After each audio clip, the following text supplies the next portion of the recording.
10 seconds remain. 5 seconds remain.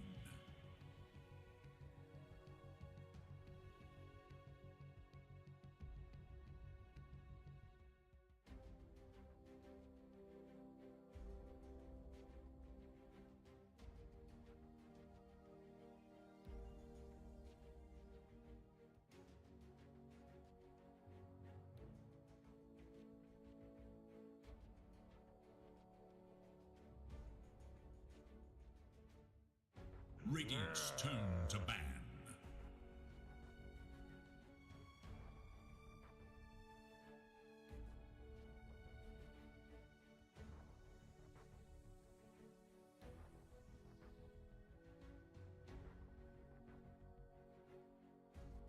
Ten seconds remain. 5 seconds. Dice's turn to ban.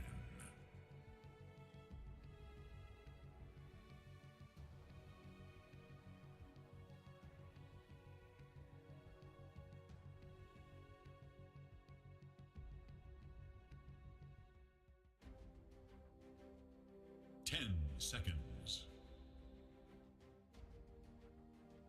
5 seconds remain.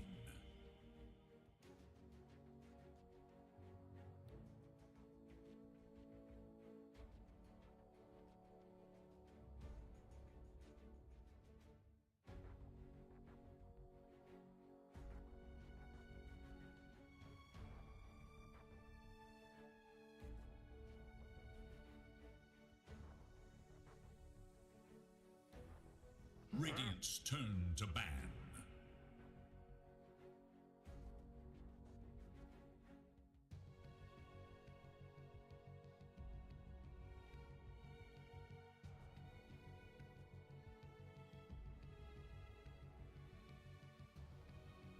Ten seconds remain.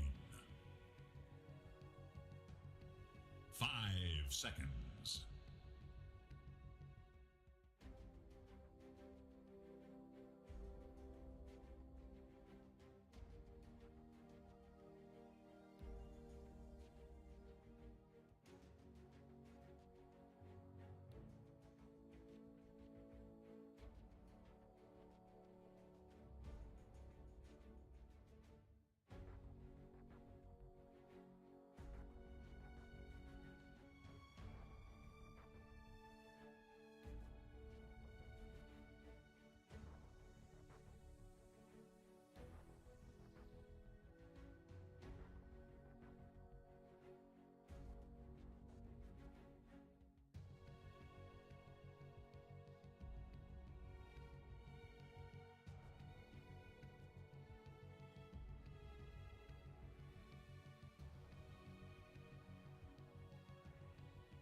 It is Dire's ban.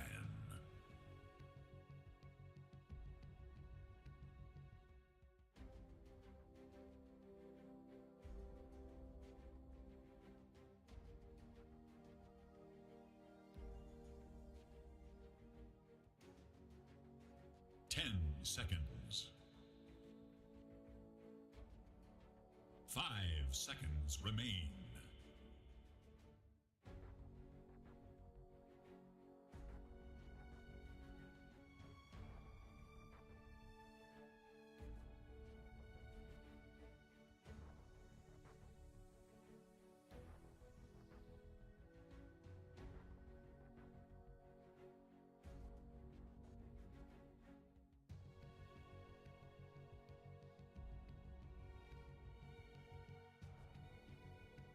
Dire's turn to pick.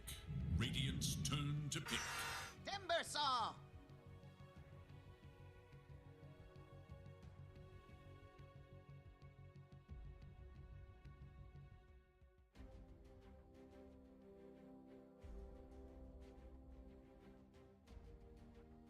Ten seconds remain. 5 seconds.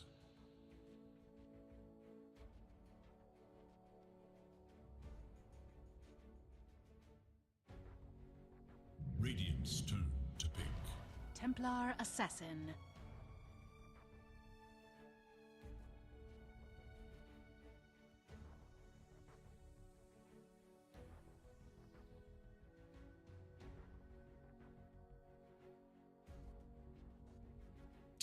seconds. 5 seconds.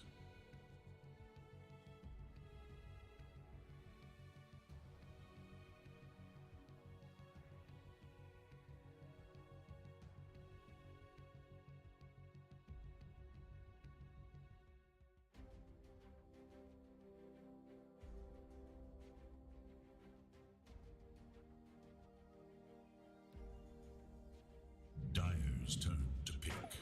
Ripper.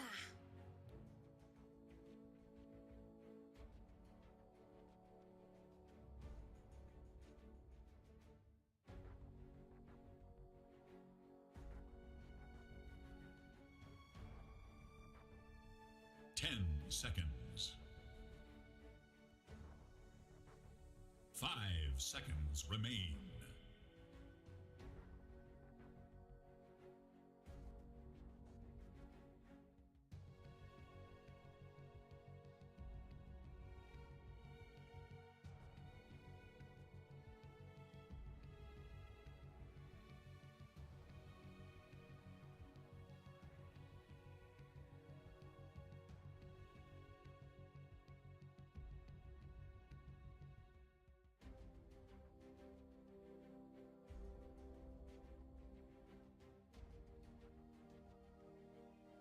'It is Radiant's ban. Weaver.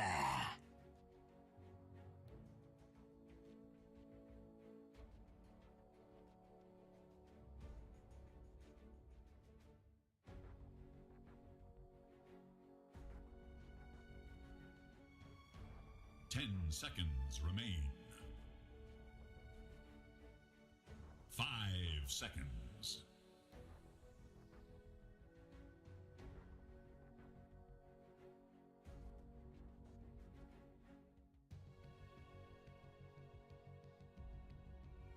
'Dire's turn to ban.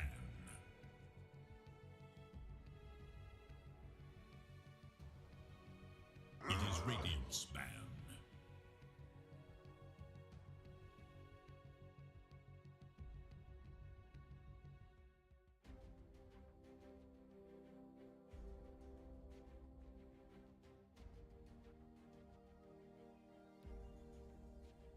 10 seconds. 5 seconds remain.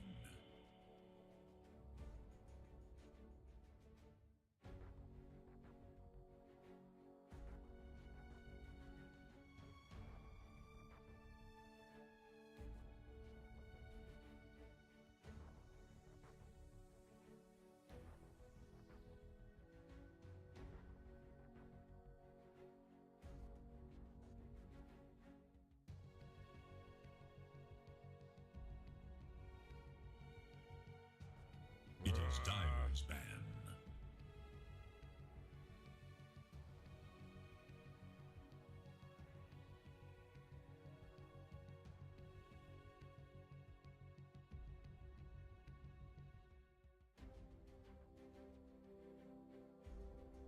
Ten seconds remain.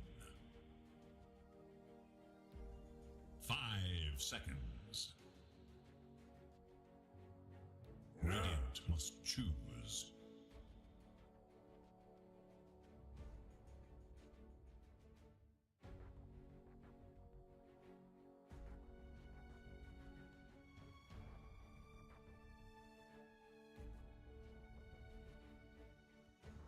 10 seconds. 5 seconds remain. Zeus.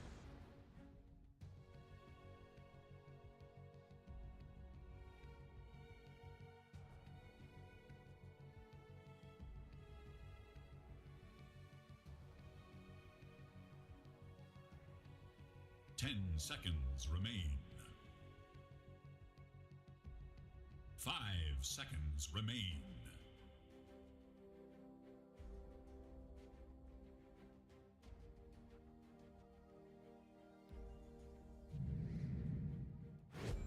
Queen. Who will enforce your will upon the battlefield today?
Prepare for battle.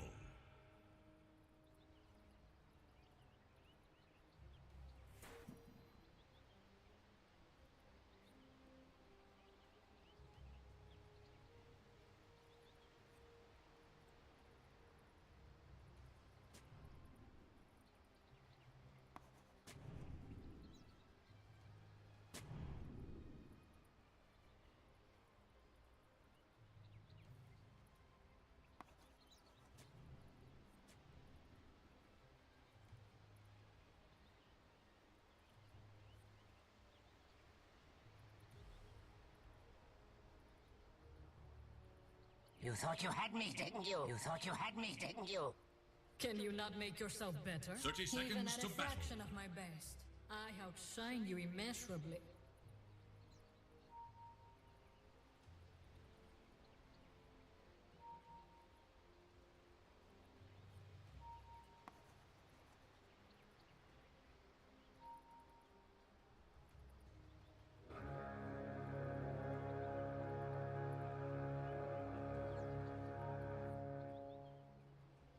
Who will emerge victorious?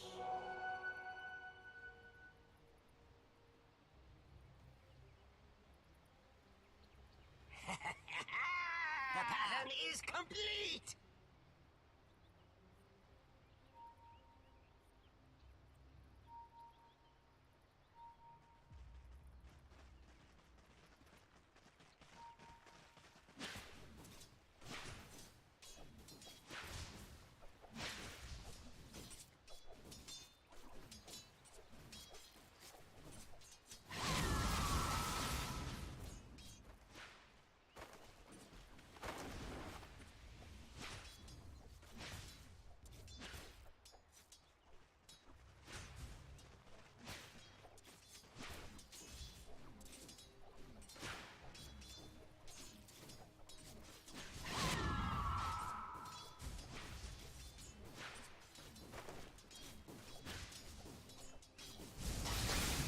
Denied.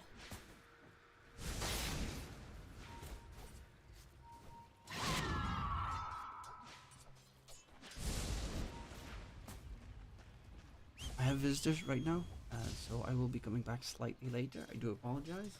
I'll be back for the full game in a bit. Again, it's a surprise visitor. Yay! My parents aren't home, so they can't look after them. So yeah, sorry. I can't wait for Radiant's courier has been killed. until they're back. Each brave courier knows See you then. the risks.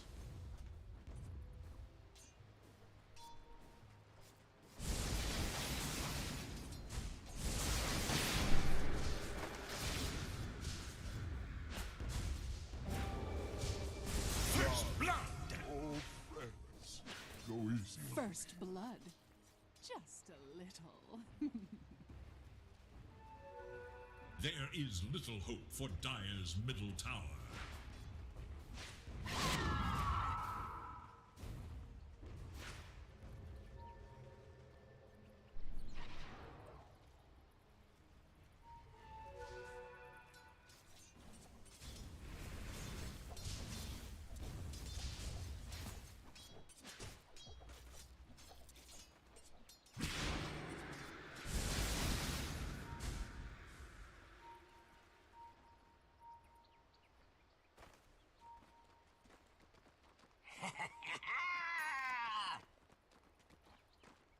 Dire's courier has been killed. Somewhere, someone lays blame.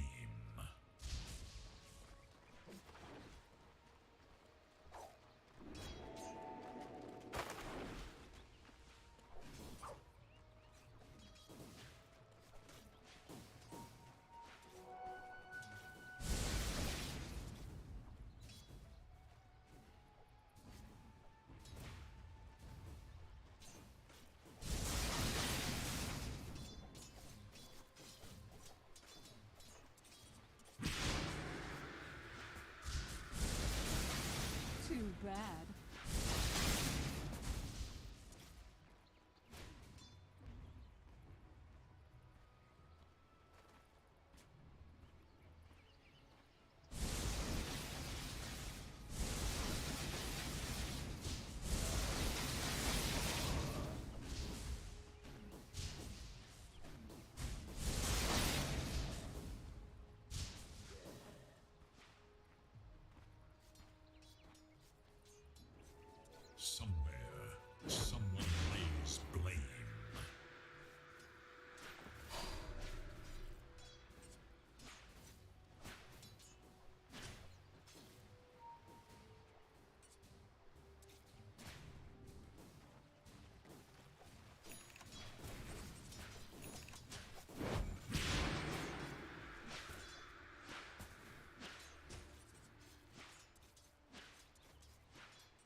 The pattern is complete!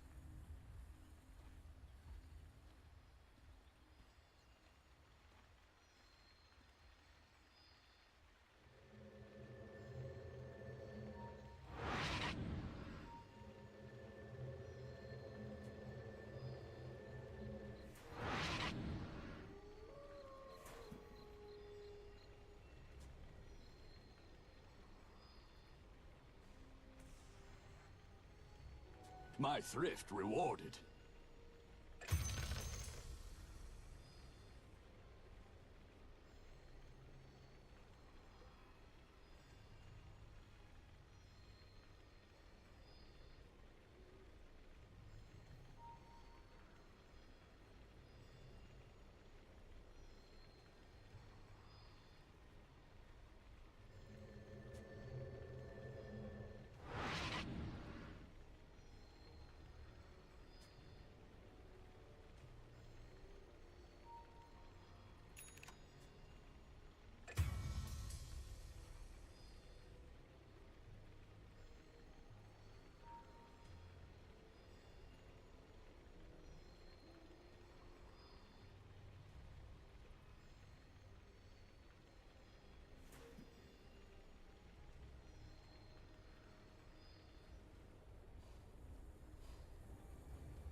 Unbelievable!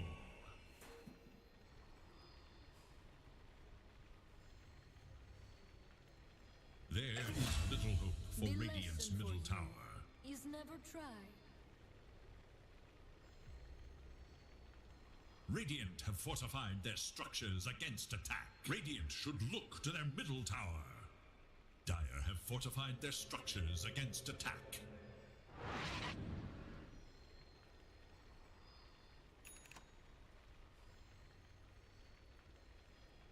Bloody bounty!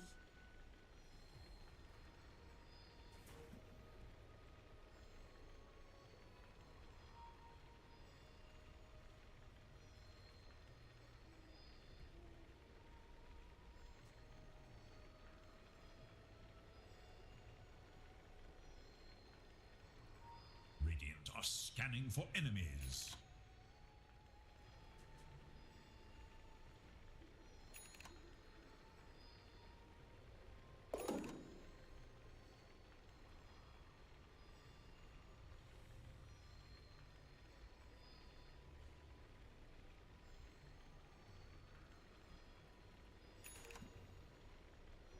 Worthy tribute.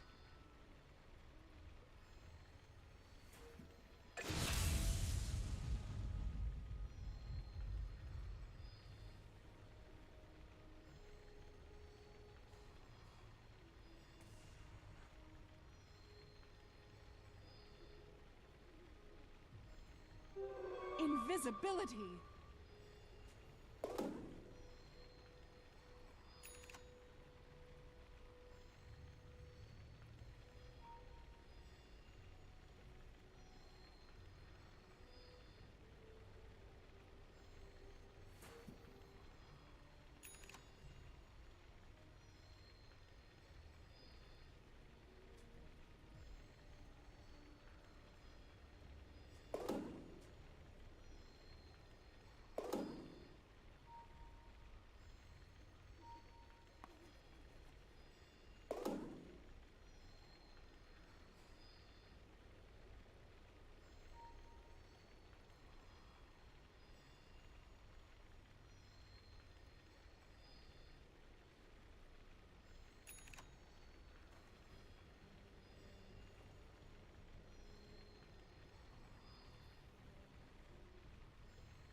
bounty!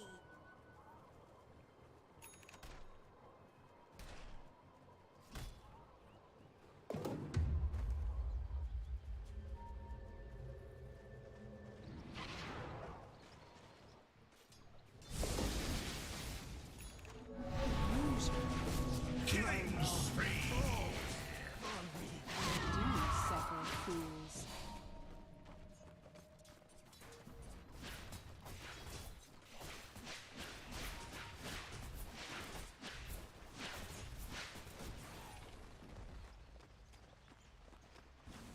Radiant's bottom tower is in danger. Radiant structures are fortified. Radiant's bottom tower is under attack.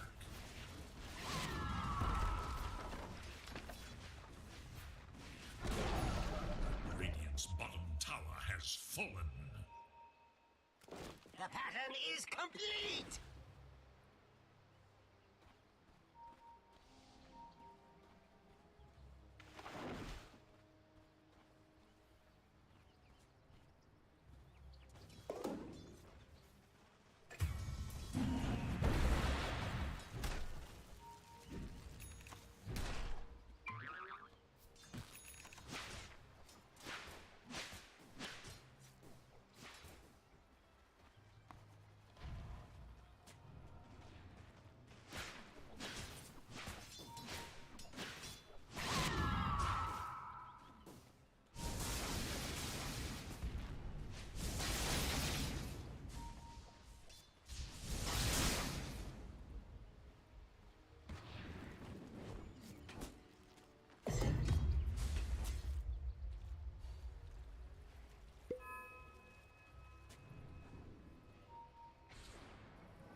Haste!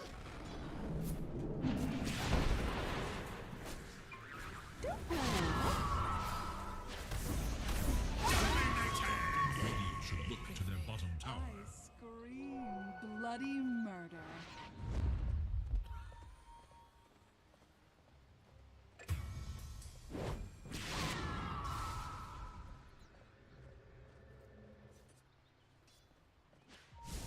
Bottom tower is in danger. Where are you going? Mega kill! Pillage!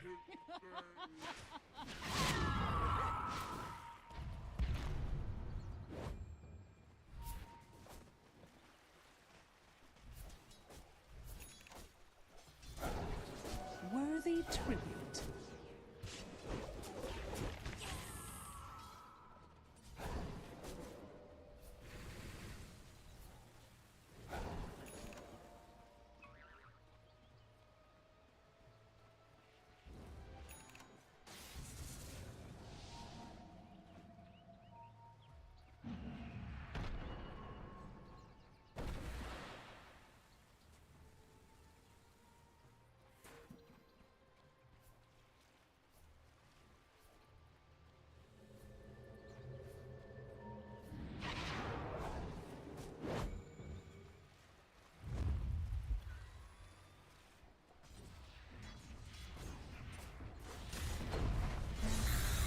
Dire structures are fortified. Radiant scanning, eager to know Dire's purpose.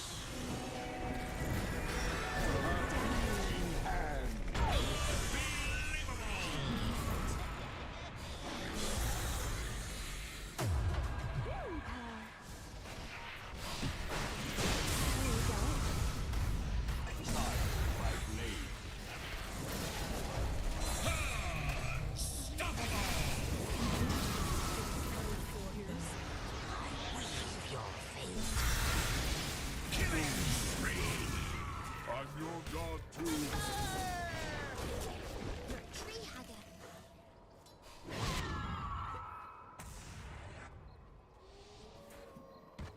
Radiant's top tower I'm not is opposed under to taking attack. the occasional bounty.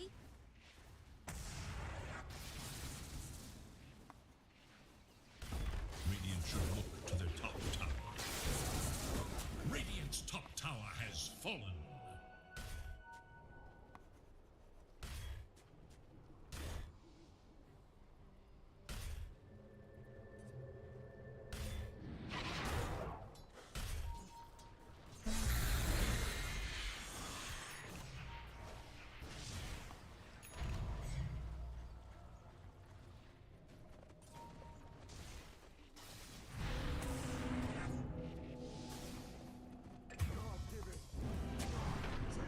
So honorable. Gotcha.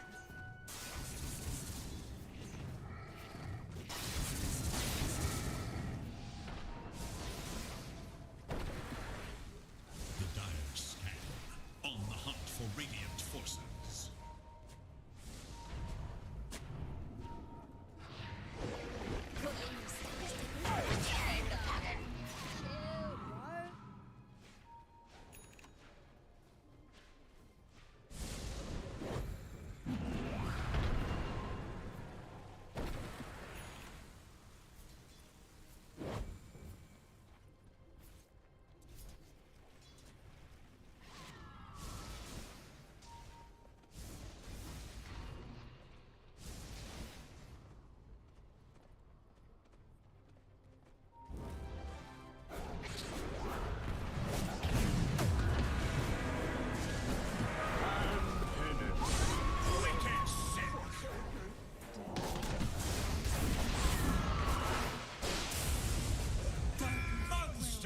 Double kill!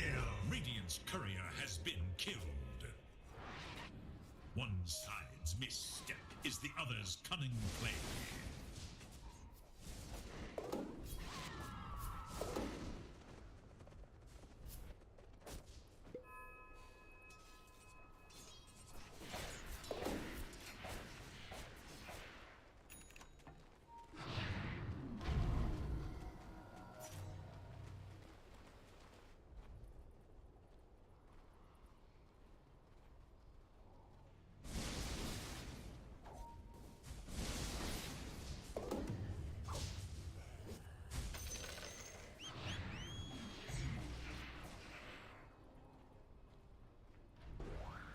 Radiant's bottom tower is under attack.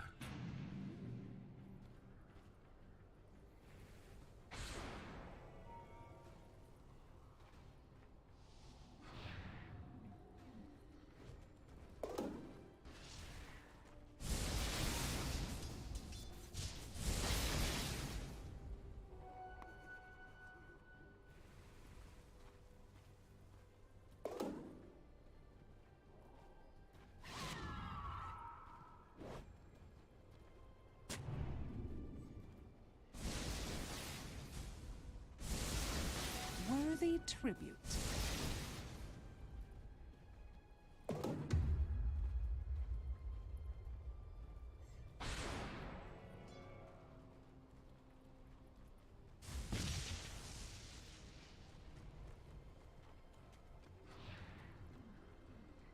Dire should look to their top tower. Dire's top tower is no more. Did not catch you littering, bro.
Double kill! Tremble!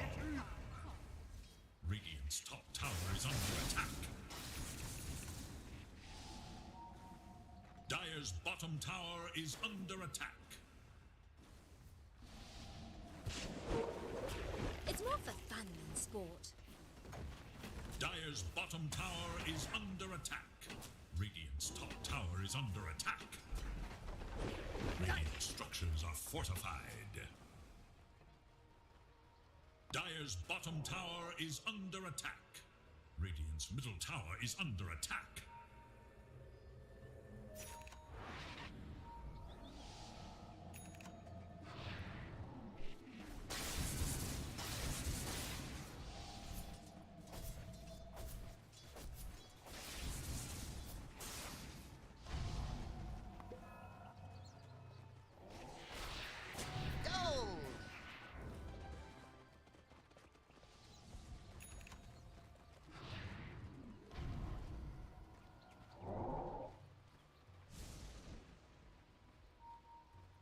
Radiant's bottom tower is under attack.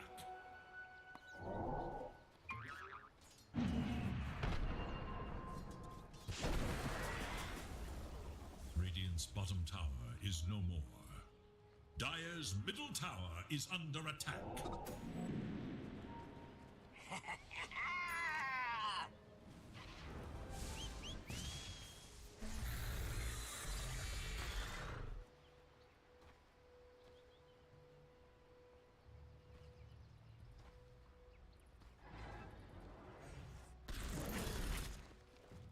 Dire's top tower is under attack.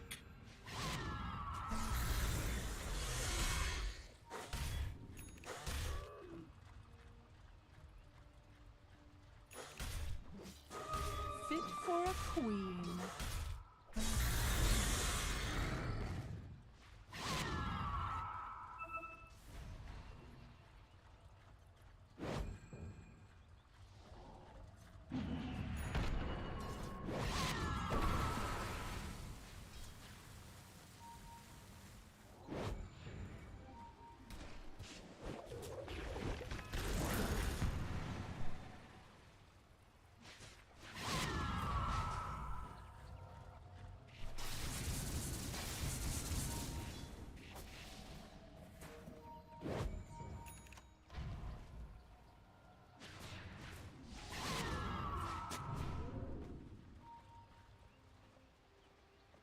Radiant's middle tower is under attack.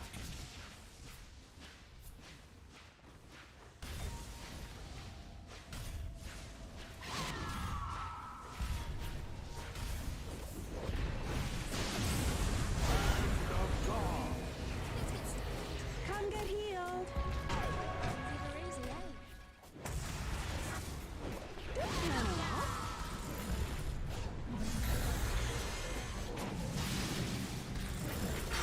Holy shit! Cargo! Bottom tower is under attack. The stuff I was a little bit... Is he okay? 2 for 3 trade. Actually not too bad here for the Radiant side. SEO Coma coming in. It's a Weaver. It's a safe lane Weaver. Does a lot of damage. Bug gets kill onto Nukamati. Actually, SEO Coma dropping low, but there comes the Enchanters with the double kill. Them. And Pari Parney still win the fight. Or do they? Stoikov. Oh, he doesn't have the mana to go for the big zappy boy. That fight actually looked like it was going horribly wrong for the Pari Parney side. They even popped the Aegis.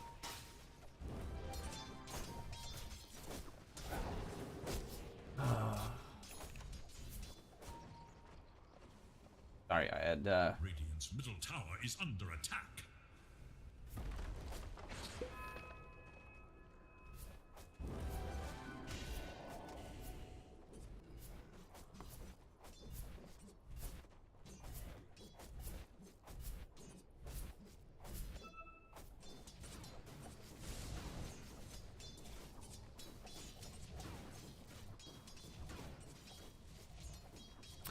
so yeah.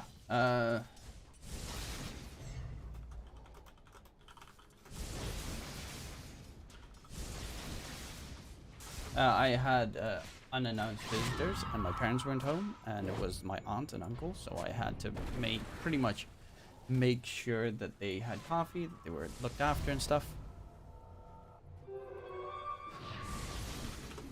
Gotcha.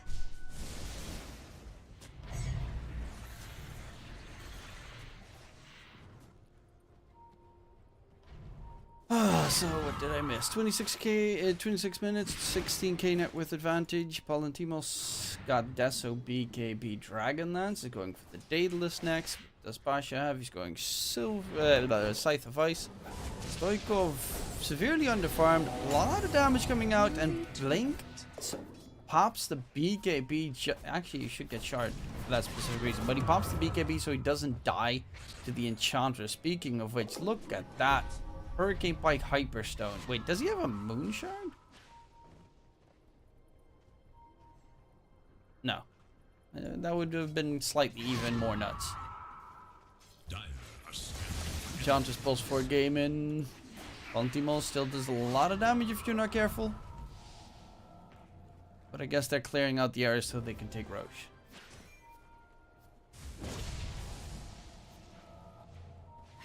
Stoikov. Has to be careful. Okay, Goma, he's got the Chem. Paladin Sword, easy upgrade. Going Satanic next. What does Lornov actually have? Okay, he's going Shivas, which they do have a solid amount of healing and lifesteal and stuff with the Vlad's almost full Wraith back. Then they don't. Well, they do have a couple of heroes that are really good at taking down the Wraith. Like, nice two-man pushback. Blink away. They get the kill onto the Enchantress. Huge kill, forcing out the PKB as well.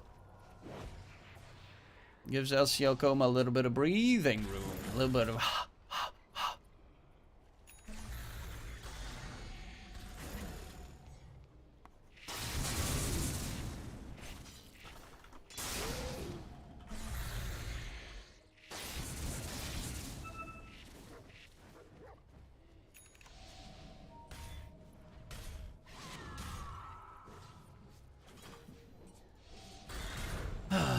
But we are finally back in action. Stoikov, Aghanim, Sept. Oh, he's going to get tossed back by Immersion. Do they have the damage to take down the Zeus quickly? Heal comes out. Stoikov's still going to die. They did find a kill onto Immersion in return. The Hex comes out. Palantimos, his refracting charge get absolutely melted. Gets another refresh of it. Nice silence onto Lornov to make sure he doesn't get the Shadow Strike off.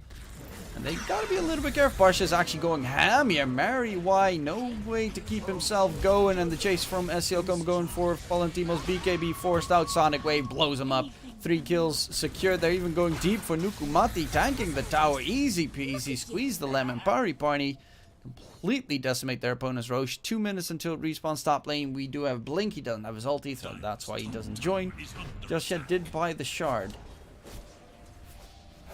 At the very least. That's going to be the tier 2 tower towards mid being secured here. Radiant's middle tower has fallen.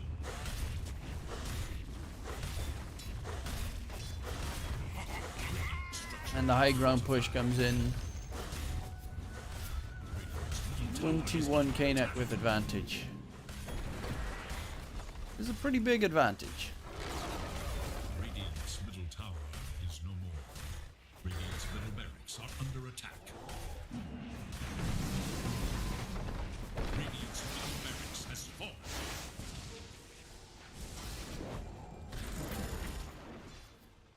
And they Shikuchi their way out of there after taking the melee racks. Still a minute until Rose is up. TA going for the Daedalus.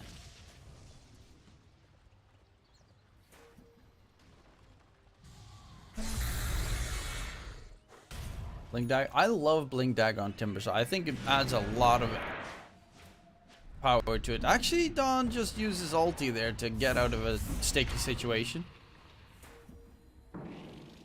Wait, can't you get rid of Shadow Strike when you pop BKB? My thanks. It's dispellable. Why doesn't it dispel when you...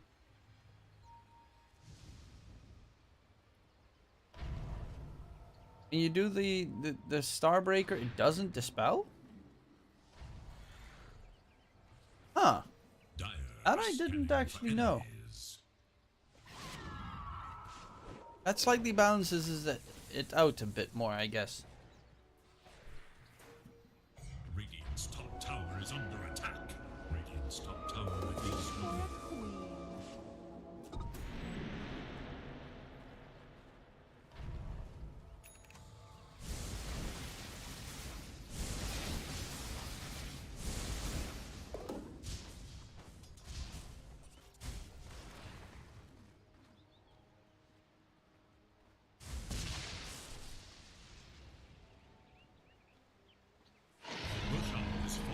Well, that is Roshan secured. That should be the second one in the Dire's favor.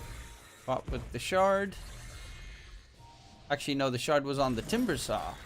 But who did he give it to? Weaver got the shard. Okay, so he's got that nice Geminate attack splash sort of split shot.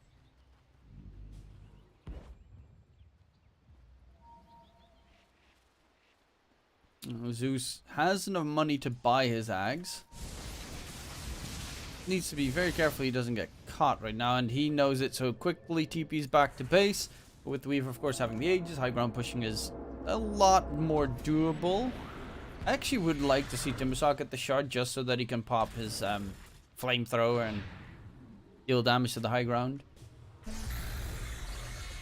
Because even though they're 25k net worth ahead, their high ground push is not really that good.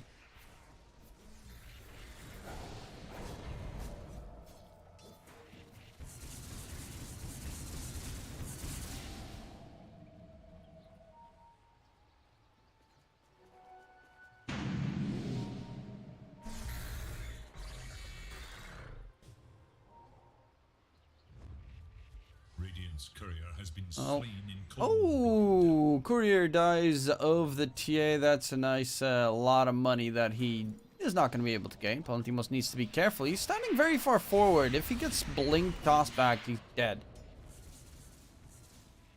Luckily enough, the rest of the team isn't there just yet. Lornoff's got the Lincolns on his mind.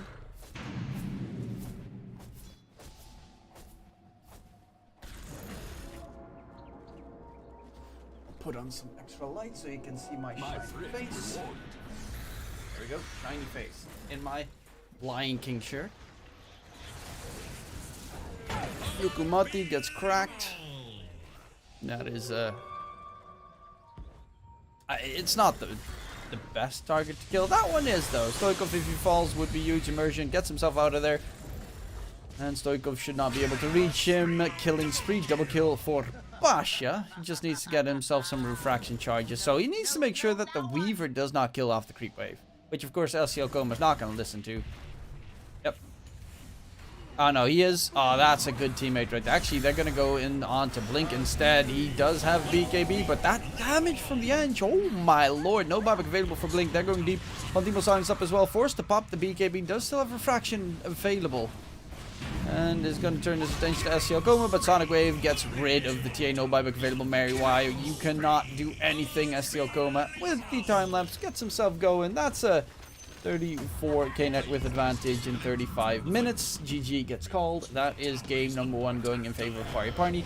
Pari Parni are playing with a substitute. They have Lornoff instead of the Press Kid, but they are 17 times better than 11 Monkeys. Will that happen in the game 2 as well? We'll have to wait and see. I again do apologize that it took so long for me to join the stream. I was preoccupied taking care of guests. And yeah, sorry for that.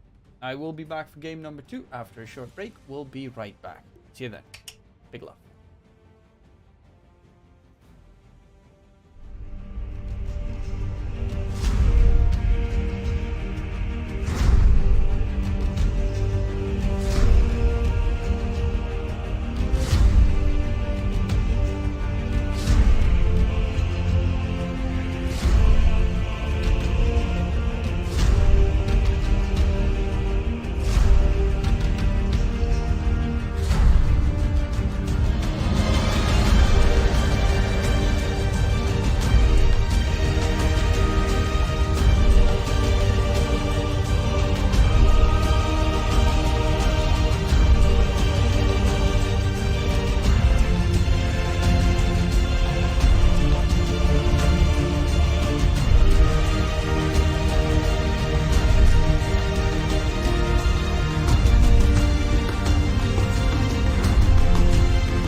draft starting now.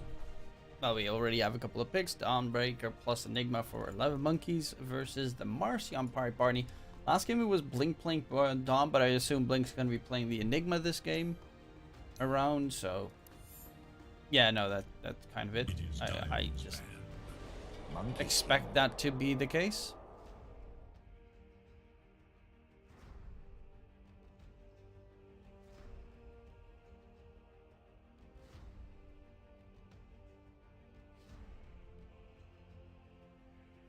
Monkey King for Pirate Barney, which is pretty good against Enigma because Boundless Strike kills off the Eidolons very quickly.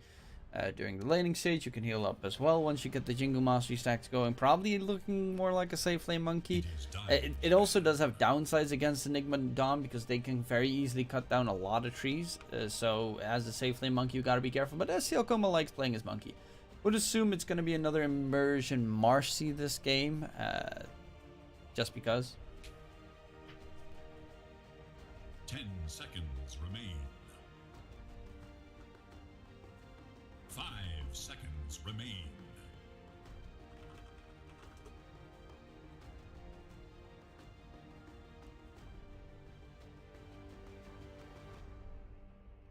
It is Radiant's ban.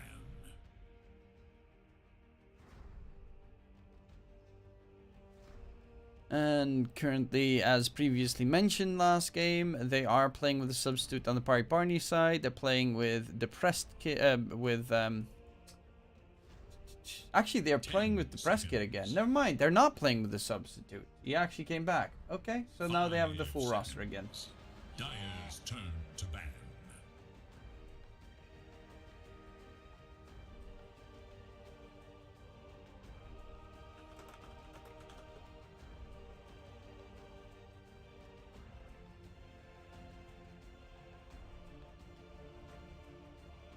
Seconds remain. 5 seconds remain.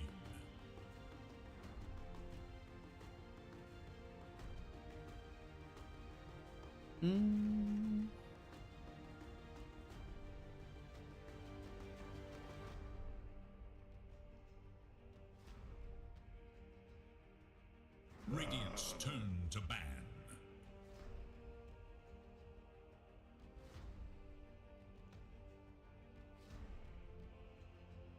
Da-da-dum. Okay, Alchemist plus Timber both banned out. Not surprising. Especially the Alchemist would be very good against the Enigma because you can just nom up all the Eidolons. Wyvern actually banned up by Pirate Barney is kind of surprising. I would have expected them to want to go for Wyvern because Wyvern is a hard counter to the Enigma. Also pretty good against Dawn.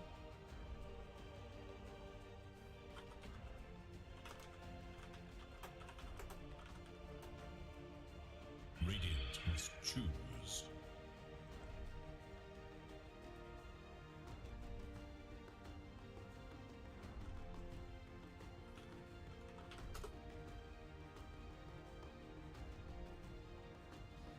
Phoenix banned out.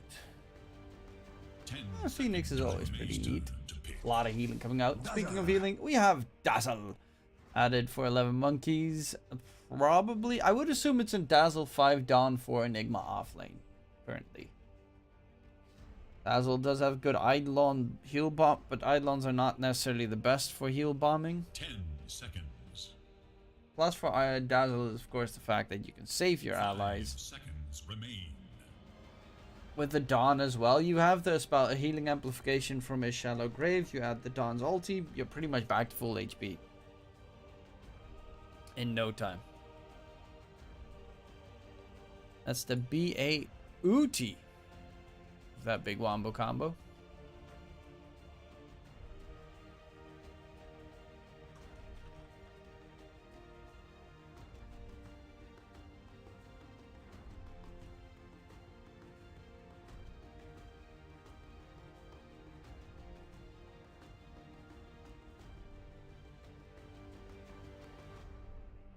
Ooh.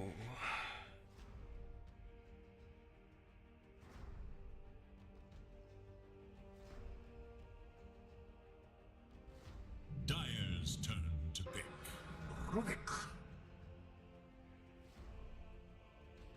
Rubik. Black Hole Steel is like the pinnacle. You have Heaven, who is a very good Rubik player on your team. And add in the Visage to counteract the enemy being a dickhead. Visage probably for Pasha offlane. Still, the press kid can play Visage mid as well. So it's not like set in stone where, what, when, how they're going to be playing. 5 seconds remain.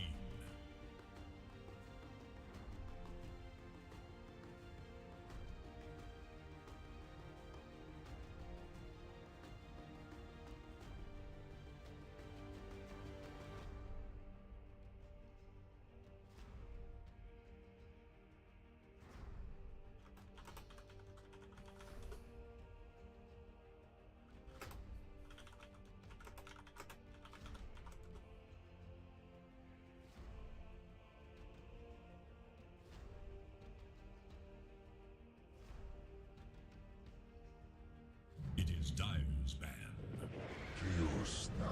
CK. I mean, with the Dazzle, it makes a lot of sense. You got a bunch of healing.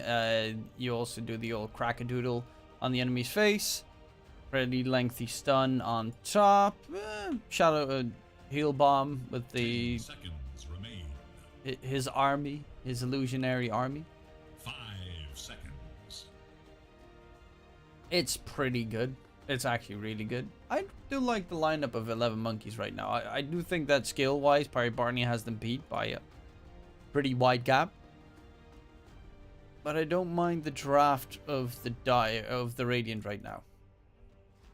But it all comes down to these last couple of picks. We're probably looking at an SCL Coma safe lane monkey.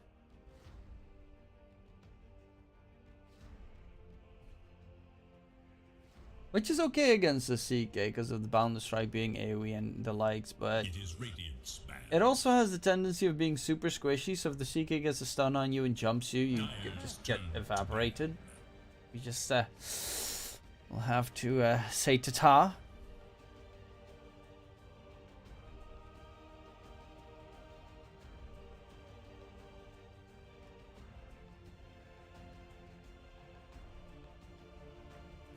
Seconds. 5 seconds.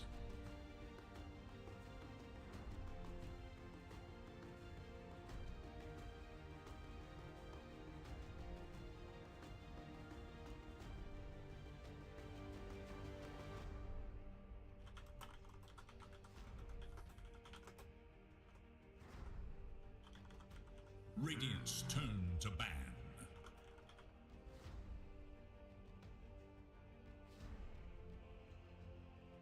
Dyer's turn to pick. Zeus Coddle Band versus the Ember / Pango Band. Stoikov last pick mid. Probably. Most likely. I don't really think that they're going to put the Dawn mid. Radiant must choose. Kunka. Okay, there's a wide variety of heroes that I would not mind here for 11 monkeys. Kunka is like an okay average mid. I actually am not a big fan of Pirate Barney's draft. They have reasonable tank heroes, but also very squishy ones at the same time. It's kind of like CK gets on top of Rubik, Rubik dies, CK gets on top of a Monkey, Monkey dies, CK gets on top of Marcy, Marcy dies. Kind of a game. Visage, if you get rid of the shroud, what are they called? Shroud stacks? No, his defensive tool is sort of refraction charges ish. Then, yeah, once you peel away that onion, you do blow them up pretty quickly.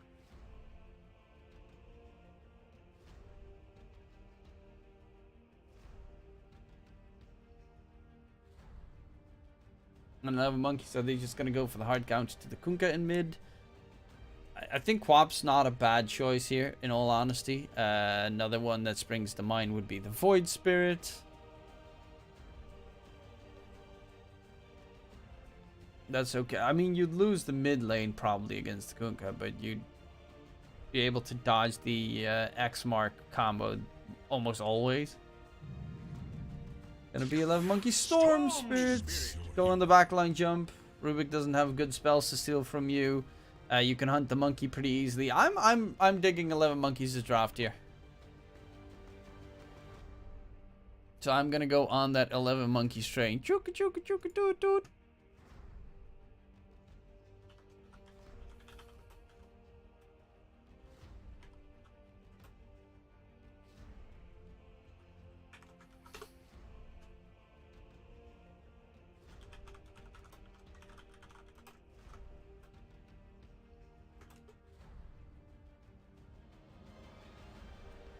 Let's see.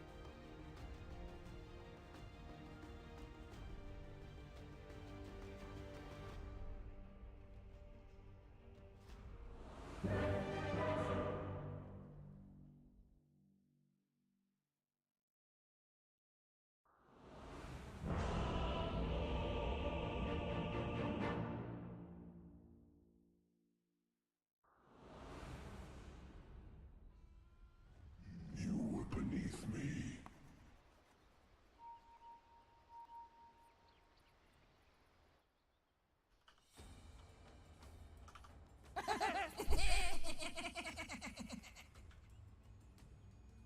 You are beneath me.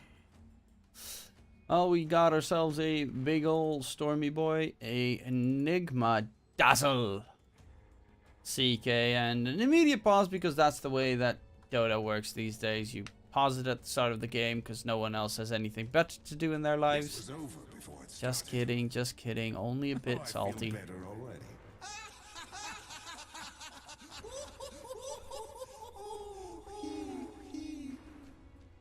Well, once you guys get to this point in the game, what are your predictions? Who do you think is going to take home that juicy, juicy bacon?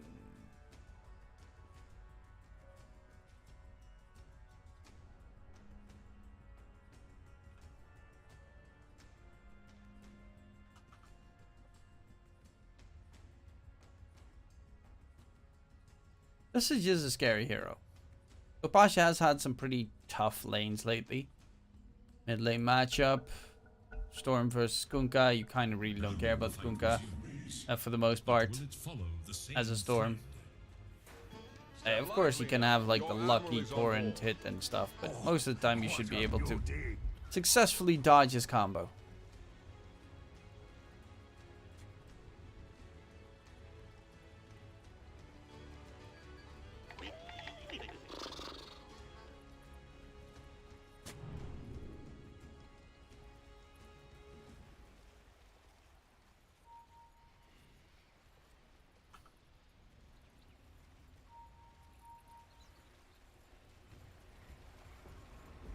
Well, they are looking to get aggressive on 11 monkey side.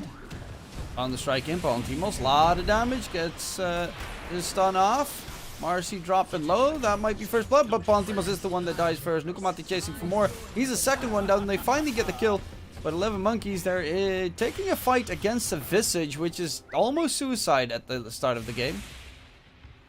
And he's got 2 more points in Soul Assumption. Should honestly be another kill coming in. Bound Strike is almost ready as well. Blink should be the third one to be secured for Party.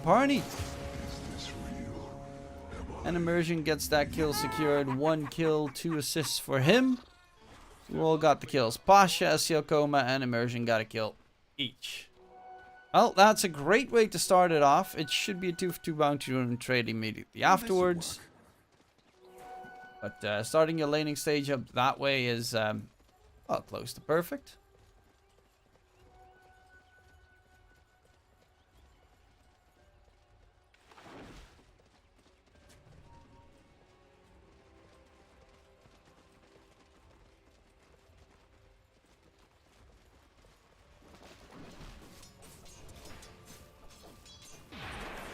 There Mary Y just gonna go for the Ras against the Marcy. He does have rebound to get out of dodge if needed. Look at that, Mary. The damage coming in. Bosch has got another Soul Assumption. And that's another kill added in for Pari Parney. Yeah.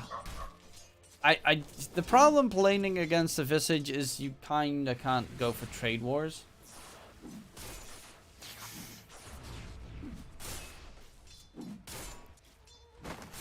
Psycho of mid just being right-clicked away by Depressed Kid. He pump faked it.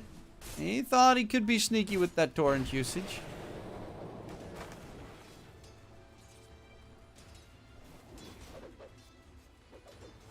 Does help that the press kid did not get a kill at the start. Torrent not going to connect. Psycho dodging nicely in that mid lane. And Baltimos just going to have so much fun. Luckily enough, Pasha ran out of his mana very quickly in that bottom lane. Otherwise, it would have been slightly more disastrous. Going in, nice toss back, but that heal bomb, that's a surprise for the Marcy right there. Did not see that damage coming out. Shadow Wave while surrounded by creeps is just instantaneous death.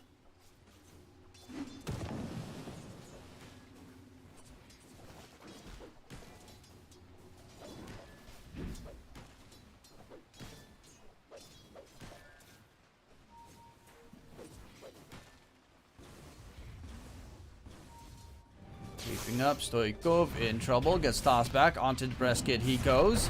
Stoikov does not have his level 6 yet. He's only level 3. The smack from Nukumati going to pretty much completely whiff onto the breast kid. But the plus side is Nukumati at least will be able to... Oh, he got baited out right there. Actually, he's missing all these creep kills. That's the reason why I thought that this TP was great, because he'd at least soak up the gold and experience from those creeps dying. However, he just... Yeah, did not.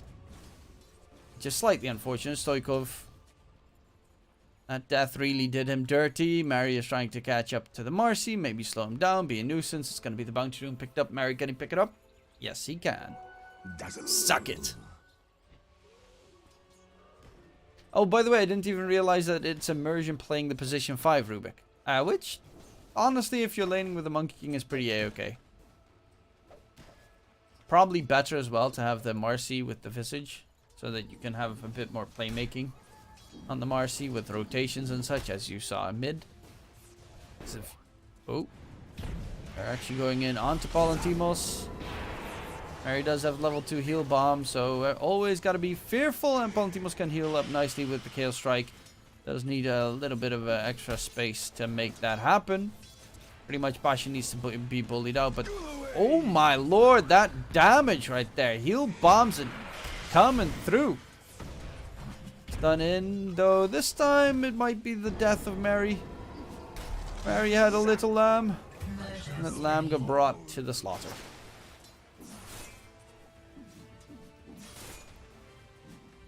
Well, SCL Coma does have a pretty good time in the top lane. That's the reason why you picked the Monkey against the Enigma. Even though technically Monkey is good against the Enigma because Bound the Strike, and you can kill off the Eidolons quickly. You need physical damage to kill Eidolons because they have no armor. Okay, sorry, my mistake. They have 3 armor, but they have 59% magic resistance and only 15% physical resistance. So having cores that deal AoE physical damage are must-have to try and win that lane. Even a Coddle can't kill it with the Illuminate Blast. That's how strong that magic resistance is. Which is kind of nuts.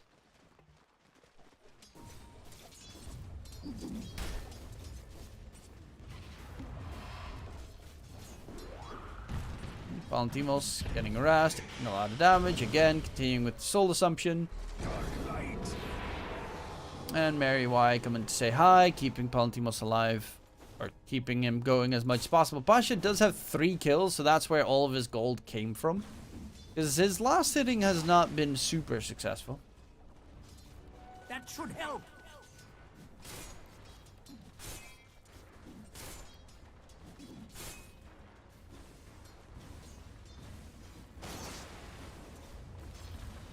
Whereas the press kid really benefited off the kill onto the storm. Radiant should look to their bottom tower. That came through thanks to the rotation from heaven previously. Net worth wise, both teams are pretty much on equal footing. Slight advantage more on the Pirate Party side than 11 monkeys. Not too much. Speaking of not too much off of a kill onto Pasha in the bottom lane. Radiant should Rune look top, to their arcane middle rune. tower. Stoikov wants that greedy pickup. And it would be a very nice pickup for the storm if you can secure it. Probably should have killed off that kobold ages ago. To know Whoops. Dire's whereabouts.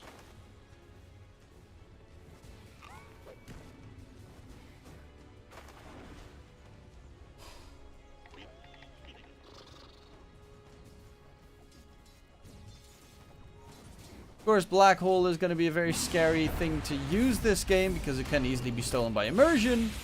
Speaking of immersion, takes a lot of damage, but there's the Boundless Strike. Those Eidolons are just free fodder for the Monkey King.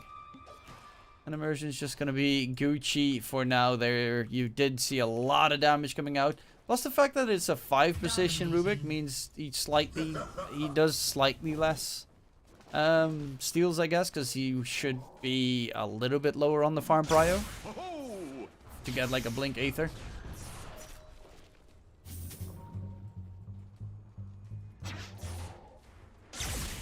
Actually going back in onto the press kid. They need a rotation. That's the CK.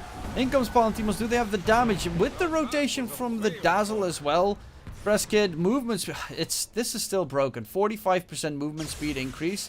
Literally giving your allies haste at level 1 is just broken.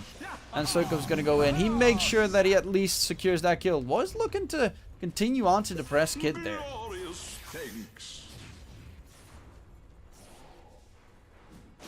Ah, his Bottom tower is under attack. his ward. Blah, blah, blah.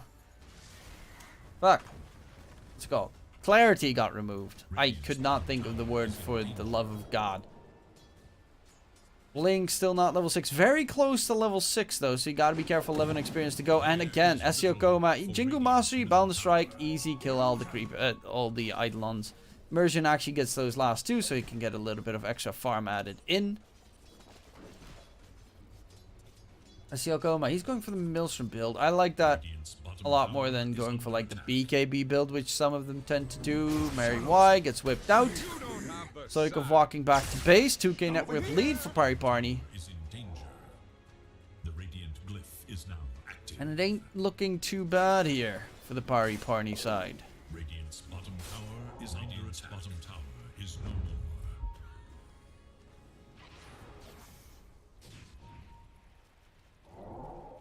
Step lively now. Your admiral is on board.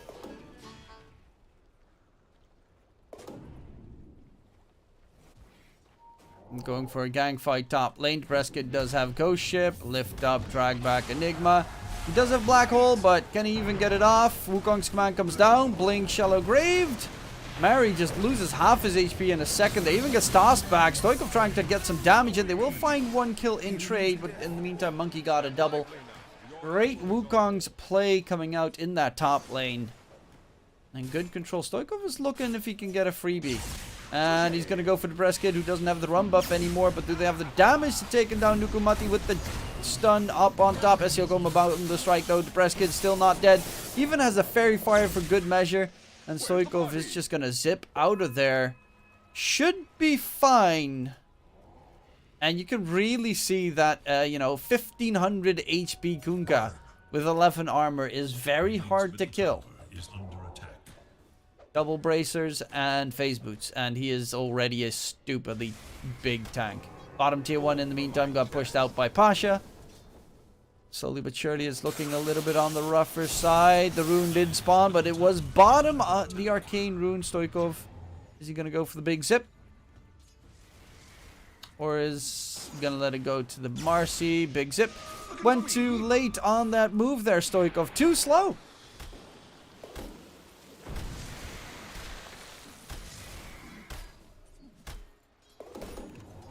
Dark light. Let's see Okoma. Nostrum getting closer. Pasha is going drum. Does he have Vlad? He has Vlad. He's going drums.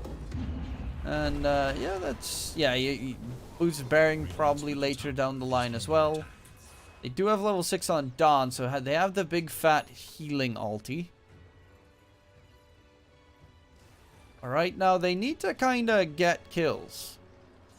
It's all nice and dandy, but if you don't actually get kills,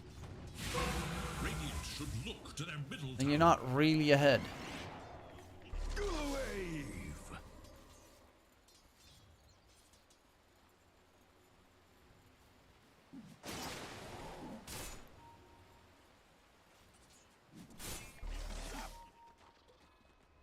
Might be another one of those games where Black Hole doesn't even get used a single time. Immersion's got mana boots. He's got, of course, that spell seal right now. Wukong's comes down. Mary has no idea. And they get another freebie looking to take down the tier 1 tower in the top lane. They spot up the Blink is in the trees. There is little hope for Dire's Yeah, Pari Party is just better. It's just that simple. I like the draft of 11 monkeys more, but Pari Party is just so much better.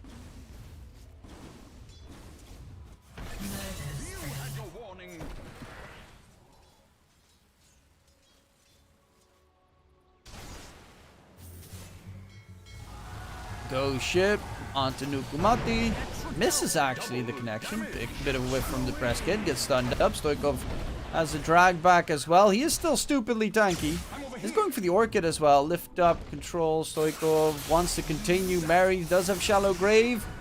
Does get it off, and look at that healing coming in onto Stoikov with the healing amplification. Does he get away?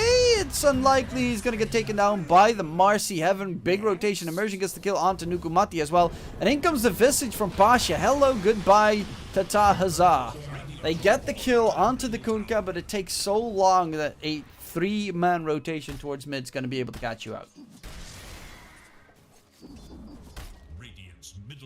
Palantimos, I guess he's got his armlet is done on the CK. They kind of need to make something happen because they're already 2 towers down on the 11 monkey side.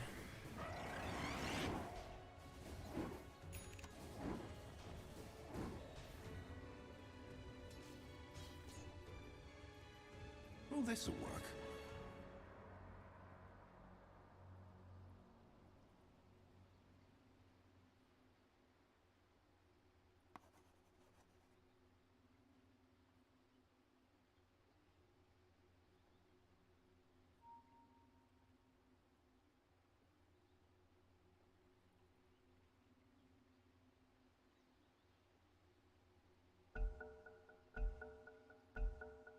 Battle seeks resolution.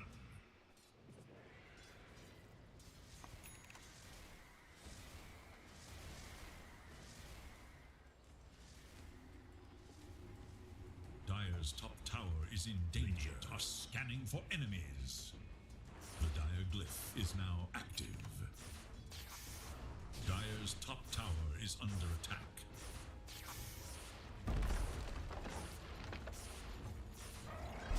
Dire's top tower has fallen. Well, Wukong's again. They never spot out where STL Koma's chilling. Yeah, Blink should have spotted that one out because it was right behind him. Okay, so Blink didn't spot that one out. The teammate pinged it. But if he realized that and got the Midnight Pulse off on time. Like, he jumped literally behind him. That's just not paying attention. Marcy's almost got the Blink. Nukumati's going for Holy Locket. Is actually very close. Only needs the recipe. Then they've got 2 supports mainly for the healing. And at one point, Palantimos is also going to have to do something.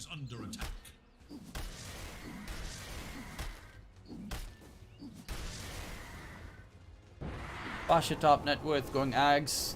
Realizing that, you know, his main goal this game is kill Mary. That's just... Every single fight, he needs to find Mary, kill him. Which is, A-okay.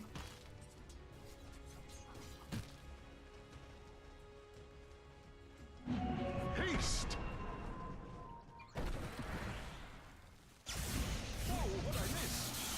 Zip in, immersion will be caught out. Starbreaker got stolen, but can't really use it if you're dead. I know. Fucking logic on me.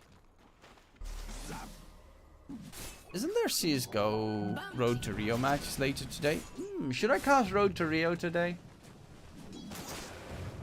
Or should I cast the next series of the YFS versus Team Empire Hope series? Okay, I'm gonna check Road to Rio. Oh, I feel better. There's only Oh, I 2 feel teams better actually still already. playing today.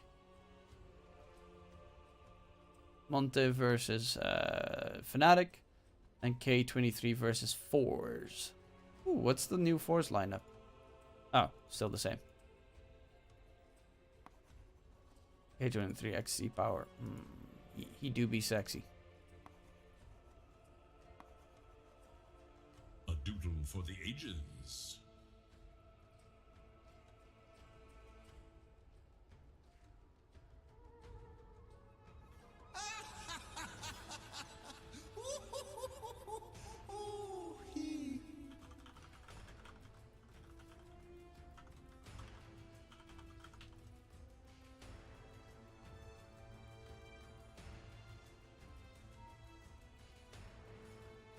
Well, these pauses are pretty lengthy.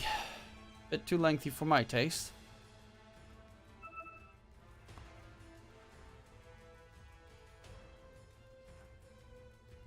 Yeah, jelly beans. Jelly beans make me very nauseous very quickly. Whew.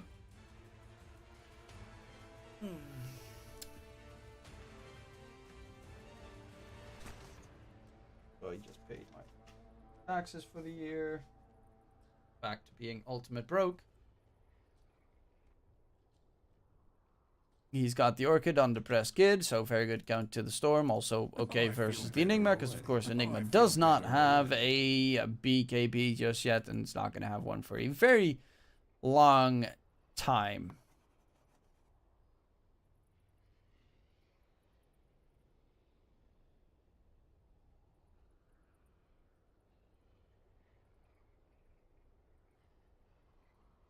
And now we're just waiting to. They had lags. SCL Coma, BKB after his Maelstrom. And we are back. Stoikov, what's his first item? It's going to be. I went for Kaya. Next item is going to be the BKB. Just wants to stay alive in the fights. Makes sense. You are playing against an Orchid now. And they have pretty annoying stun locks that they can get off. Well, Heaven does get taken down.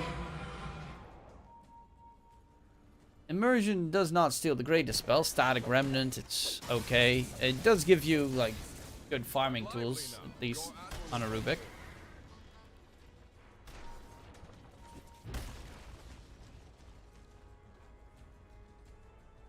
And Nukumati next item is going to be the Axe, but they do manage to get themselves Stoikov, who is going to get healed back to full. SCL Coma in a bit of trouble here. Ghost Ship not going to keep him alive. Shallow Grave keeps going. Stoikov's back to very healthy points. Has his regen available as well. Immersion steals the Celestia Hammer. Not going to... I probably would have just dove in on that one.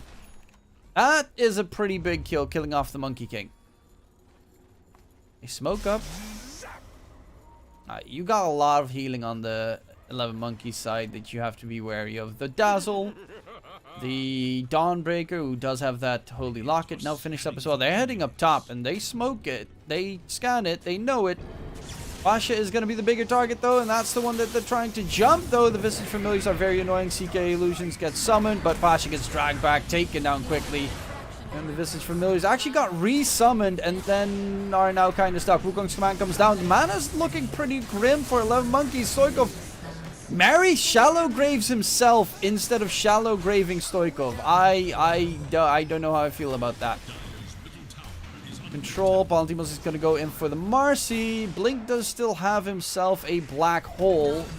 And Palantimos actually gets a kill, but needs to be very careful. Black hole, is he going to pop it like it's hot? Boundless Strike not going to connect. Black hole used, but the Visage Familiar stun in the perfect moment. The Press Kids has a whip available in a second. Palantimo's still going to be staying alive, and they win a big team fight on 11 Monkeys side. Oh, there's no TP for immersion. That black hole could have been timed way better. But honestly, that Basha familiar stun was perfect.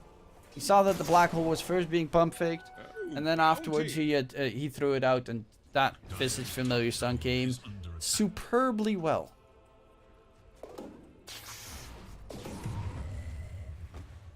That's a weird sentence. That thing came superbly well. Bring pop. Ultimo's now 5-1 and 3. He's got the armlet plus Echo. Reskid's going for the BKB. I would assume that's the next item for the CK as well. Maybe Blink, but Basha. That Axe is going to be pretty huge. Actually, they're walking into the pit. No black hole, so they don't fear it too much. There is no vision here for the Radiant side. So they don't even know. And that looks to be a free Aegis, probably for the monkey. Stoikov is nearby. Marcy does have a blink. Actually, Palantimos is curious about what they're doing here. Immersion's invised up. And there's going to be a catch onto Blink. Enigma is dropping low. Does not get his Wraith backed off. Immersion just chilling. Palantimos needs to be careful because there's such a heavy stun lock with the Visage Familiar resummoning. Shallow Grave, he heals up thanks to the Chaos Strike, but inside the Wukong's man does get stunned up. Heal comes up on top from Nukumati, but now Nuku is kind of in a world of hurt. And a very big team fight. Victory coming in. Stoikov gets silenced up. He's trying to disengage, but there is no healing enough to keep him going. And Blink bought back for this. Blink does not have a blink, and Blink does not have a black hole. That was pretty huge from the very invisible Rubik, just chilling over there, no ward placed in time, and he just gets a free lift onto the Enigma. 7k net, 6k net worth lead now for Barney. 7k, looking mighty fine.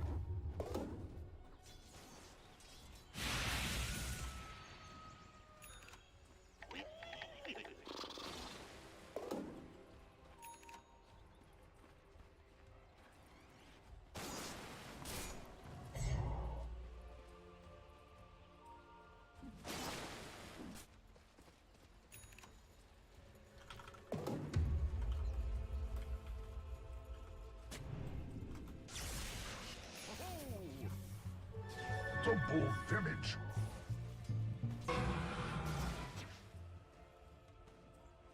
And we have some more FPS issues on Barney's side.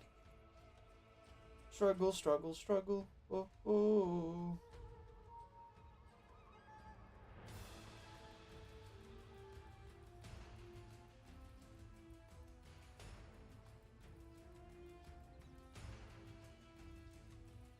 Fix these internet issues for the love of all that is holy. Gaming. Okay. Well, Immersion does have the Glimmer. Press Kid, BKB is done. Going AC next. Bosch has got Ags being delivered, and that makes him super scary. The Monkeys, BKB. Yeah, they have 2 BKBs and Ags now finished up on Barney. Their timing is go, go, go. Pontimos? Does he have his BKB? No, he just has the fan brace. Blink got delayed on the Enigma for Blink because he did buy back. Dazzle. And Nukumati trying to get that Axe. That Axe is actually going to be pretty big though. Blink, nice cutting of the creeps of the trees. Keep the enemies at bay, but X-Mark is not going to be able to, you're not going to outrun that. You're dead. You're dead, you're a goner. That tier 1 tower top lane should be easy peasy lemon squeezy. Blink, that's at least his dieback use, which the plus side is it's not at the worst possible time because they can get a tier 1 probably. Maybe they'll go for the tier 2. I would assume so with the familiars heading that direction. Stoikov desperately needs a BKB. Palantimos kind of the same story. Desperately needs a BKB. Sending his recipe out. Why do they always send out the recipe first? Is under attack. Radiant structures are fortified. Radiant's top tower is under attack.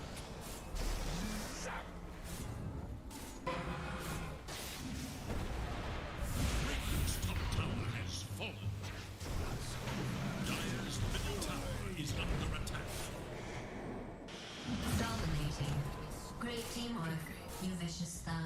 SCL Coma is very deep. Does have an Aegis, obviously. Stoikov does have BKB. Gets it off. Shallow Grave stays alive. But that's BKB. Shallow Grave's actually stolen by Immersion. Oh, that could be filthy. Dire's bottom tower is under attack. And Palantimos is continuing his farming frenzy. Does want his BKB. The fact that your first BKB usage goes out that way, that's not fun. Tower is under attack. Palantimos, did he just... His TP got cancelled by a random torrent in the trees by the press kit. He's forced to pop his first BKB as well. His teammates aren't coming to help him. So Palantimos is very likely going to die. Big heal bomb coming in. Actually, Nukamati is there, but still not enough to keep Palantimos alive for the rest of his team to join up. They are going to get Nukamati. Looking for Pasha in the meantime. Actually, well, because Immersion is nearby, Black Hole is out of the question. Or is it? ISO wants to cast it, but it doesn't really matter because Immersion would just join Kid Tippin. Onto Immersion. Link is going to get taken down regardless. And Stoikov still trying to catch up to Immersion, but now needs to be careful. The press kid has an Orchid, gets it off onto Stoikov. The Storm Spirit is going to get cracked, and SCL Coma gets a double kill in the process. Full team wipe in favor of Pari. Yeah, they're pretty okay.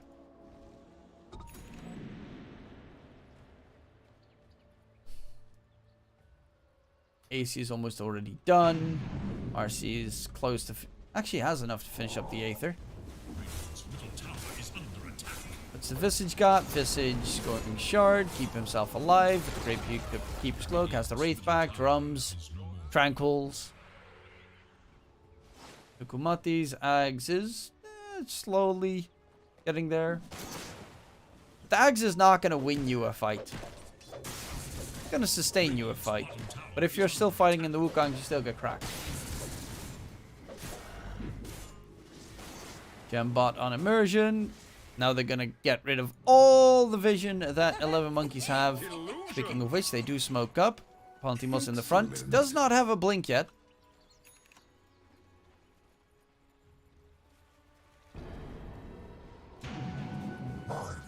Reskid would be a nice one, but he's got a BKB. And honestly, so does the monkey. Asha re-summoning the familiars. He's getting his shard delivered now, so that's another way of staying alive in the fights.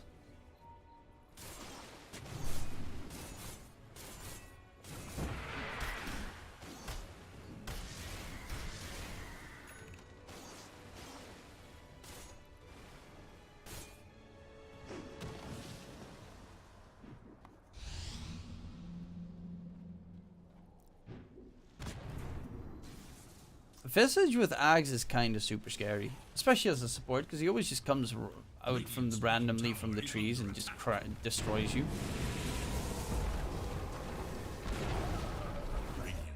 Oh, in mid, Stoikov's going to be the target. Axe Mark, Orchid, let's get stunned, on the strike. Shallow Grave keeps him alive, does get away. He's dead.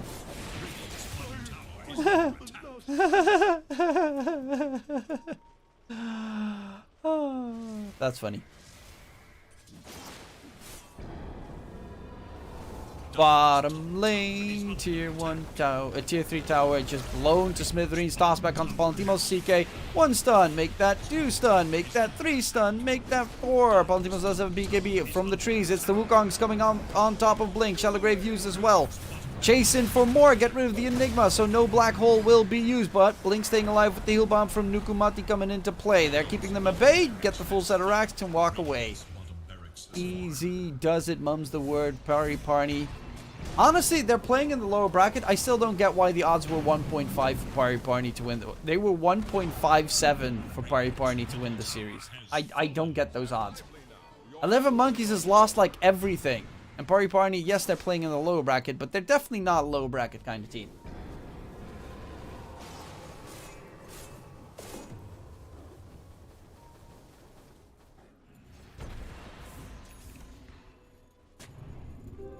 Invisibility.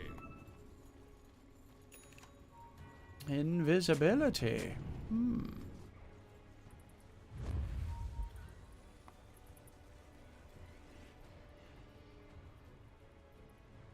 Immersion. Stole CK.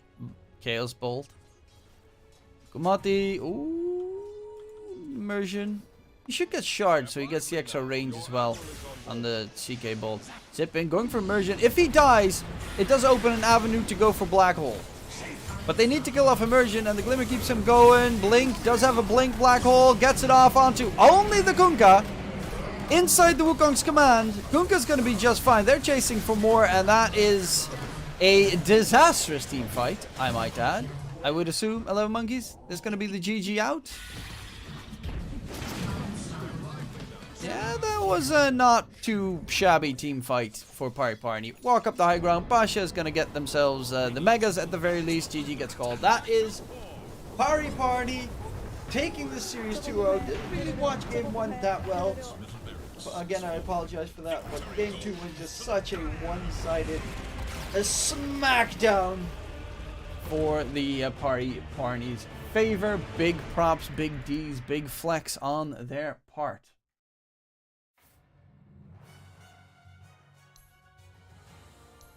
$38-16. That's a shellacking, as they would say at the major. Hopefully you enjoyed the cast, ladies and gents. Let's see, is this the correct one? Hopefully you enjoyed the cast, ladies and gents. If you do, don't forget to follow the stream. If you like it even a little bit more, don't forget to join the Discord channel where we do predictions on everything and everyone as well, so check it out. My name was DK Truman. Happy to cast this. Next series will most likely be the next Dota match in this tournament, which is, I'm quickly gonna have to cheat. JFS versus Team Empire Hope, or I think they're called Meme Squad right now. But it would be them versus Team Empire Hope. Most likely, either that or I'm going to be casting the K23 versus 4's Intel Extreme Masters CSGO match, which is also kind of interesting, and I'm very curious about how that is going to turn out. But until I have made that decision, I'm going to be chilling. If you want to contact me, check me out in Discord. There is, again, Cloudbet. There's a QR code right here or below the stream that you can sign up to Cloudbet. If you do, hit me up on Discord. I will make sure that you get $10 to try out the website for free, and that is my gift to you, so that if you are interested in a new bookie and you like cryptocurrency, you at least will give it a fair shot. Hopefully, again, you enjoyed the cast, and I'll see you guys later. Goodbye to Tahaza, and have a wonderful day.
sense. It's taken quite some time, but we are back. Team Empire Hope versus Meme Squad is ready to rumble. We do have two substitutes on the side of Meme Squad. They are...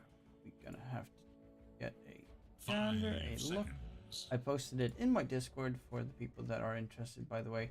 I have a Discord channel, and I post updates for, you know, what teams are playing with subs and whatnot for Dota 2 Champions League. Squadrix is playing instead of Pikachu, and Blizzy instead of Nefrit on the side of Meme Squad. So again, Meme Squad missing their two main cores, which, well, you know, I don't have to tell you, that is pretty painful of a blow at the start. And Marcy secured for Meme Squad, first pick. Playmaking kind of hero. I'm quickly gonna have to check to be 100% sure, by the way. 5 seconds. Radiant's turn to pick. Razor.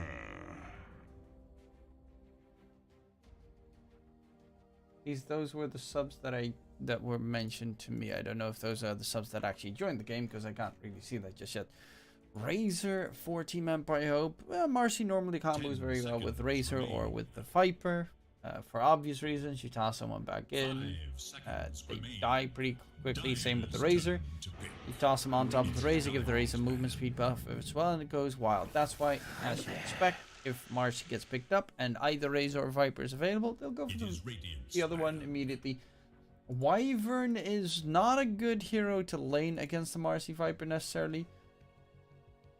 Mainly because Viper just has a lot of magic damage, so it is a little bit on the more worrying side. Question is, of course, is this a support? Is this a off lane or a safe lane Razor? Very likely that it's looking to be more of the off lane Razor variant. But it's still flexible. Some people even run it in the mid lane.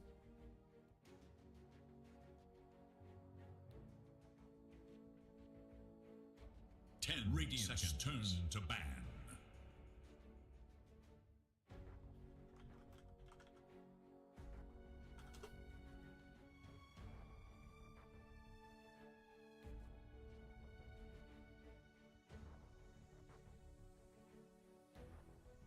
Ten seconds remain. 5 seconds.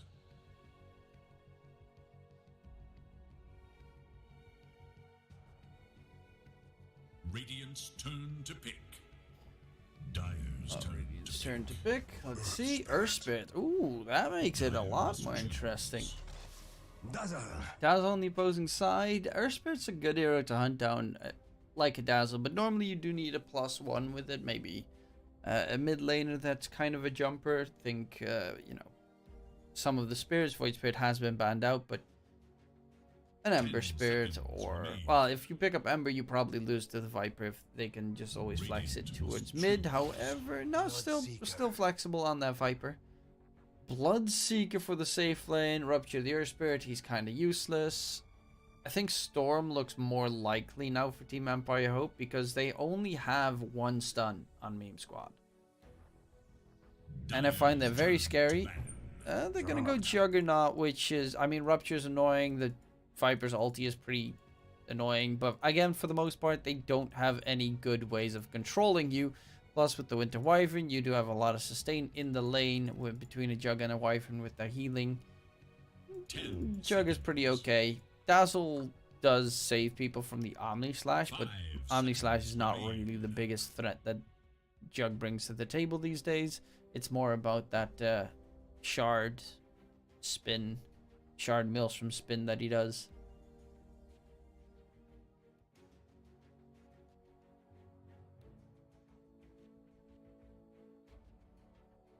It is Radiant's ban.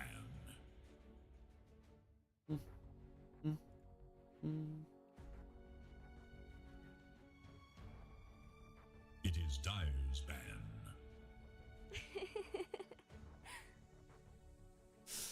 I'm liking Team Empire's Hope's draft so far a lot more, mainly because of the exact same reason you've that I mentioned. You have very lacking control on Meme Squad.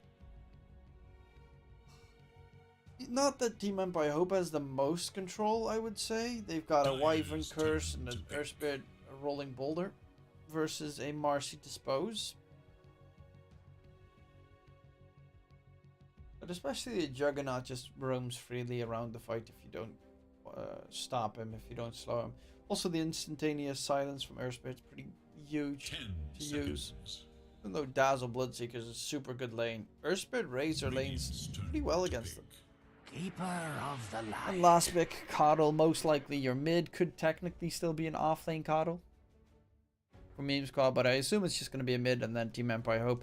They could technically even put the Wyvern mid if they want to. There is only a Marcy that can jump the Wyvern in this game. 10 seconds remain. Unless Bloodseeker gets a blink, but highly unlikely.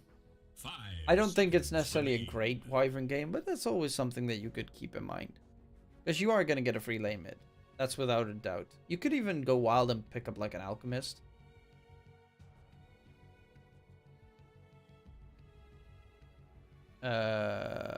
Yeah, he wasn't banned out. Or you just go for, as mentioned, you know, some dive hero to get on top of the Coddle together with your Spirit, blow him up, or blow the Dazzle up. Storm Spirit was banned. I think, again, that was the best choice you could have gotten for Team Empire Hope. Luckily enough, that one got taken care of by the Meme Squad draft.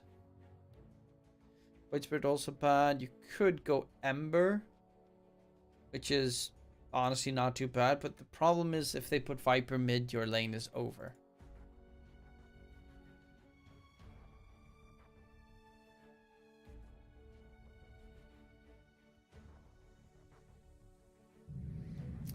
And it's going to be a last pick, Visage. I like it. I'm going to go with Team Empire Hope. It's a good old desperate mid Razor, offlane Mastery Visage.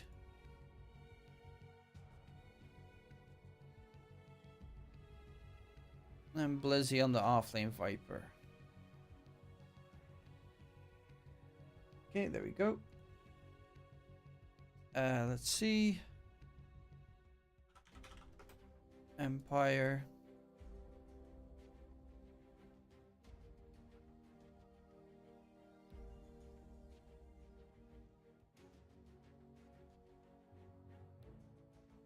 Empire over meme game 1. Odds are 1.68 and I'll go 1.5 units. Actually no, I'll make that 2 units.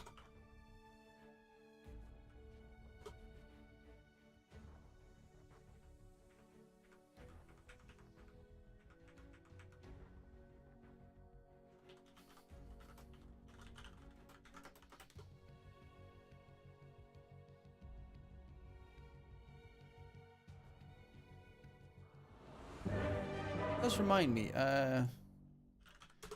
X3 is also playing. They won their first game against Y&T. Second game draft is finished. Okay, interesting draft.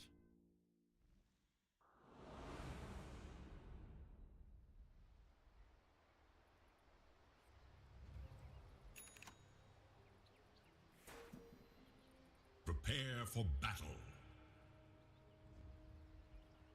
Very interesting draft in that game.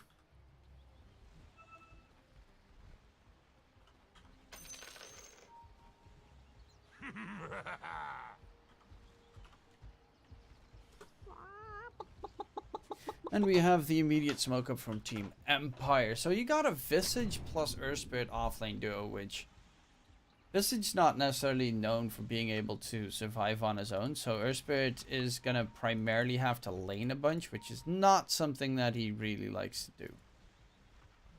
At all. I think it's one of the more shitty laners, the Earth Spirit, because you normally just want to try and get, like, if you've got like a Timbersaw or something, you can just roam, try and get the ganks in mid. Would be very good to keep Squadix low in this game as much as possible, keep him interrupted. But I'm just worrying about the survivability on these Meme Squad heroes. Squishy, squishy, squishy. slightly tankier but still squishy, slightly tankier but still squishy. Like, their lineup is very easy to blow up. And Dazzle needs to honestly play his A game. And gentlemen, welcome to this Dota match. And it's gonna be 3 bounty runes picked up for Meme Squad versus the singular one for Team Memepire.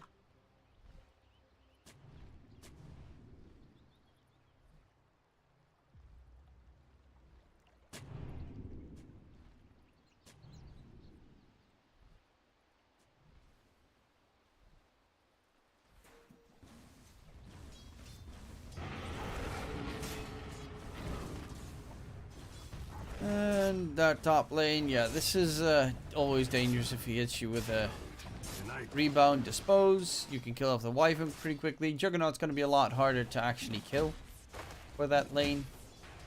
So he should be okay.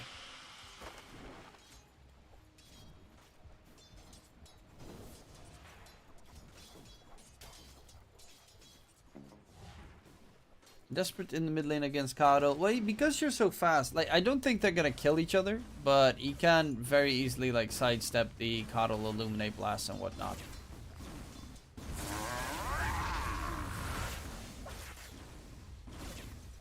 And Desperate is getting a ton of last hits here. Ooh, that one he missed. Noob.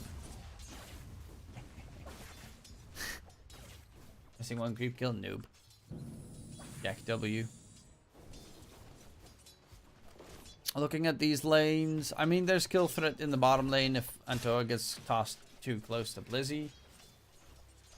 You can also get a kill with a good spin, but you need heavy slows, and it's kind of really tough to kill the Dire with once this rebound has been leveled up. Top lane, I think that's where most of the threat does come through. You got the Dazzle with the slows, but also a very slow hero in itself. If you get rolled on with a couple of those Soul Assumption blasts, you do very quickly drop if you are a Dazzle.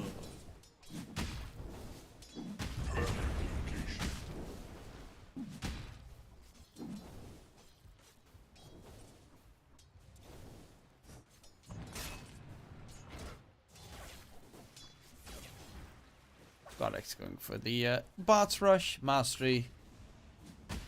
Yeah. Wondering what kind of build it's going to be for him.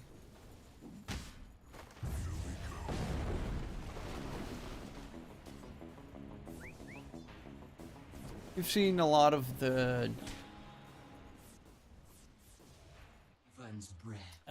drums plus Flads kind of build that you upgrade into the Wraithbacked and Boots of Bearing later down the line. Keep out. Desperate. Annoying Squadix as much as he can in that mid lane. Blizzy's not getting great last hits because he is laning up against the Jug, and Jug can just spin to get out of harmful encounters.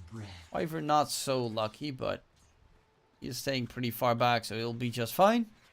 The lane equilibrium, for the most part, has been in Team Empire's favor. Paradise top lane's taking a heap of damage from those Soul Assumption stacks. And LWK wants to roll in, get himself a catch onto Paradise.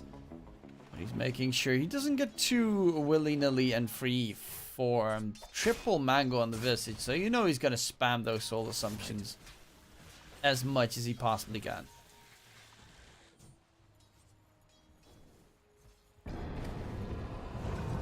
Roll in, going in onto Paradise. Bloodseeker dropping low. They do not have Shallow Grave just yet. He's very close. Mastery won't be able to hit Paradise to finish him off, and Lilscript will be able to walk it off as well. So they stay alive in that top lane. No first blood secured just yet. Net with advantage actually in the Dire's favor. All things considered, not looking too bad.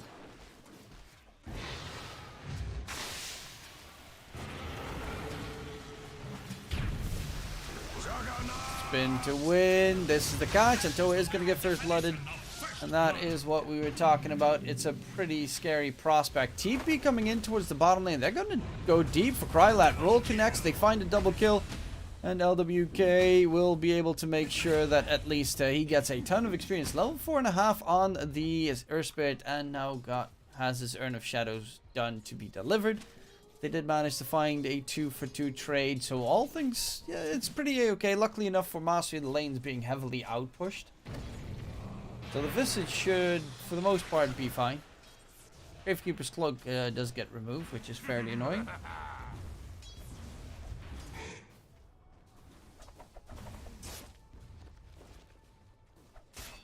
Face it, you're a loser.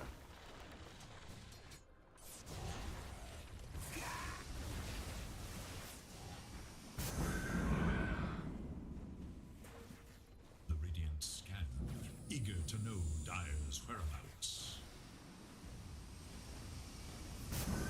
Aquatic's bot's almost done. Actually, okay, so LWK stayed in that bottom lane for a little bit longer than initially expected. Gets a kill for Krylet onto Blizzy. And, well, luckily Blizzy did manage to get those 2 kills previously. But the problem is he's going to have to walk the lane, and that's the walk of shame. Always lots and lots and lots of fun. Top lane, Master is just trying to get his level 6 so he gets those familiars that he can use the farm at that point.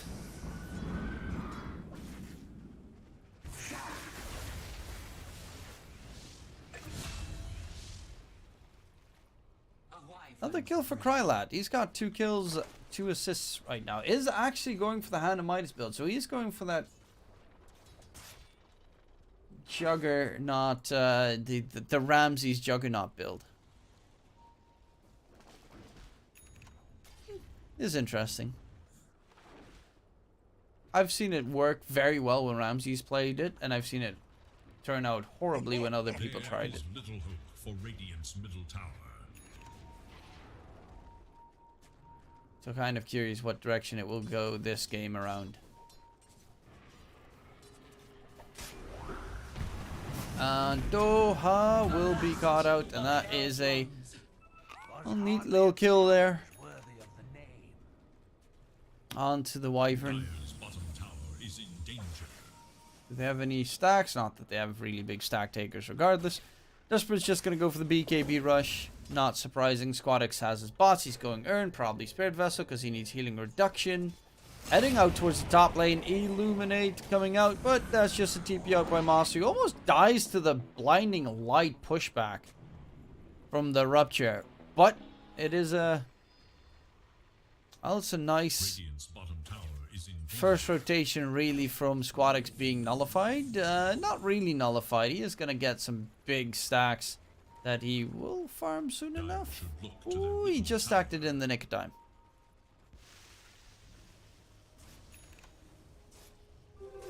Invisibility.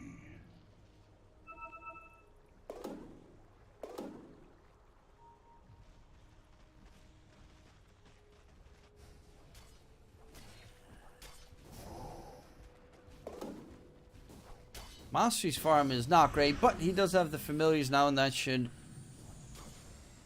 make it more manageable. I wouldn't say that it puts him in a winning spot, because he still needs to catch up a decent amount, but it does give him a possibility to get some push in. And the hero doesn't really do much until he gets to that point. Krylat quickly trying to biggie his way out of there, but he doesn't actually have the mana for a spin. Now he does get a mana gifted to him. He's going to go for the spin, try and get himself out of there. Splinter Blast, slow the enemies down. That's exactly what Desperate's trying to do. TP attempt, and Desperate gets the TP back to safety. Does he die? No, he does not. And Desperate will be able to survive. And that's the problem with having a lineup that only has 1 stun. I'll take that as tribute. Every single time Dispose has been used, you can just TP away. Pretty much. On the other side, it's a little bit tougher with a Visage, an Urspit, and a Wyvern. Radiant should look to their middle tower. Krylet did go for that quick Hand of Midas. He's level 7 right now. we'll go for the finishing of the phase boots and then into the Maelstrom. He goes Mastery. While all of this is going on in the bottom lane, he is catching up in terms of farm, and that's because he's got familiars, giving him a chance to take jungle creeps, tank stuff, farm up, look for the tier 1 tower top. There is little hope for Dire's middle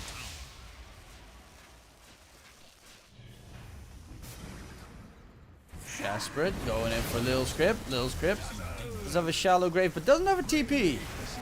And Desperate with Pop's haste, when he's just quickly going to dip out before he gets caught. With that haste, of course, the solo bind doesn't do diddly squat, except magic damage increase.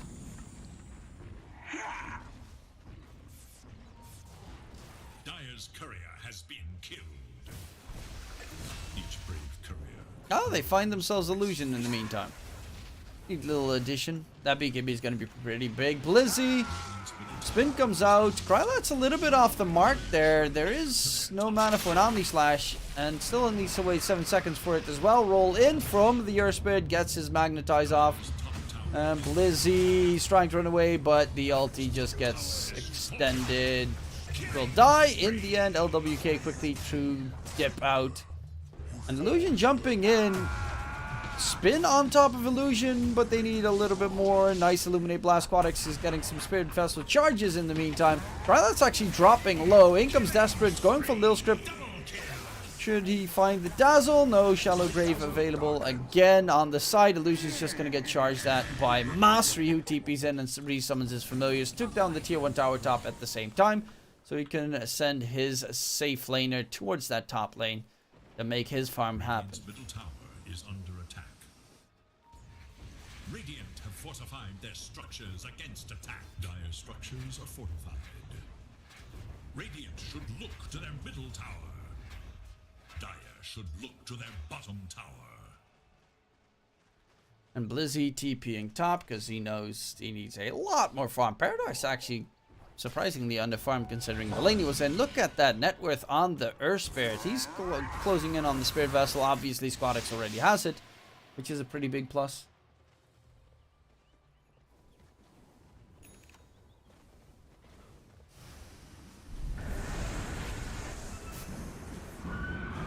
And Doha dropping very low. Hasn't Cold Embrace that he can use. Waits for the Spirit Vessel charge to end before he uses it, but he should be just fine. He even gets the healing salve. Bloodseeker doesn't have vision of him in the area anymore, even though he is still a Swifty.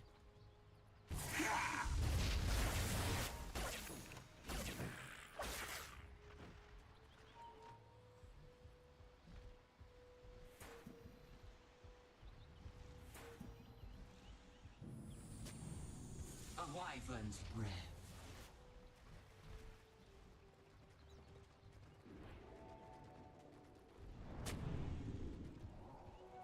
Dazzle. Paradise. Bloodseeker is going to be a very quick target and very easy death. Does give away that they have a high ground ward, obviously, but they're looking to take out the tier 1 tower mid. It will be a nice Illuminate Blast to Hanoi and blow up the creeps, actually. Nonetheless, this is Familiars can tank it, especially because the Illuminate Blast is, well, not anywhere close to enough damage. Another tier 1 tower picked up. Roll in from LWK, seeing if he can get a backline jump. Random rolls to the rescue.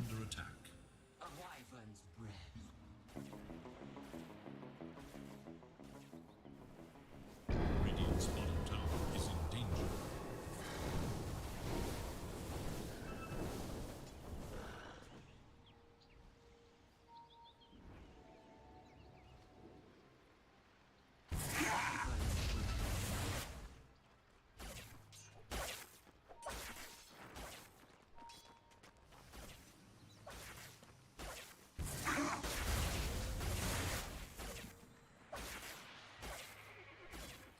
Well, they are fairly solid in their approach, slightly out farming the enemy. Squadix is the only one that's really keeping up in that worth, but he's going for the 4-staff next, which obviously it's a 4-staff kind of game. But I also think that you're going to need stuff like E-Blade, or even just a straight up daze. So, like, you need some heavy damage to be able to circumvent the fact that your Bloodseeker's underfarmed and that your Viper is underfarmed as well, and we know Viper can be very weak. Radiant's bottom tower is in danger. Radiant's bottom tower is no more. If he doesn't have decent farm mastery, yeah, he's going drums, then Ags, then after Ags, very likely gonna get himself the Wraith Pact. Once he gets his Ags, they're gonna have him hunt the Dazzle every single. Dazzle and Squadix are in trouble. Squadix is gonna need to get a BKB, and Dazzle, honestly, yeah, the items, energy booster plus Aghanim Shard it's nice. But you're gonna need I would not mind it if he would go for a Bling Dagger first item just so that he can focus on saving his allies.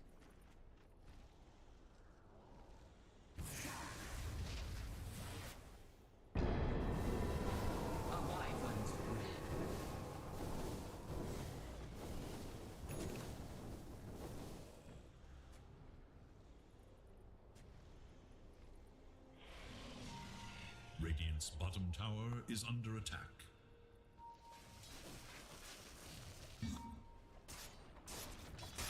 Let's see, what does Paradise finally is done with his, actually he has his Maelstrom already, but he is building up the BKB next, so he's got one piece done for that, still needs two more. Desperate's got the BKB going for the Refresh Orb. Squadix's 4-staff is finished. He's going E-Blade, I like to see that. E-Blade, very good of course. You're also playing against Jug, so you can save someone from being Omnied, you can also save someone from being Cursed. So it's just... E-Blade brings so much value for the Dire side that you couldn't, you kind of can't not get it.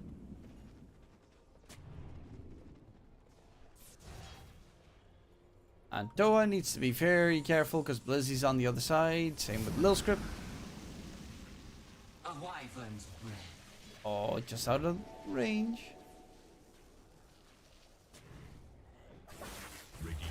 But both sides is primarily focused on. Oh my god, I just turned my neck and it hurt like crazy. The frick? I'm old, people.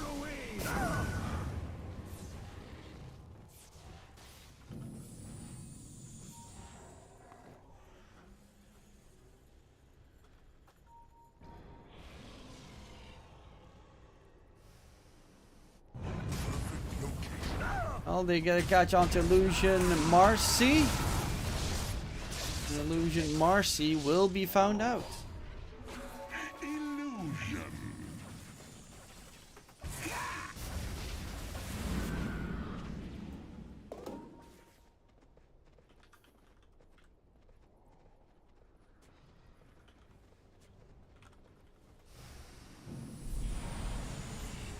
Radiant's bottom tower is under attack.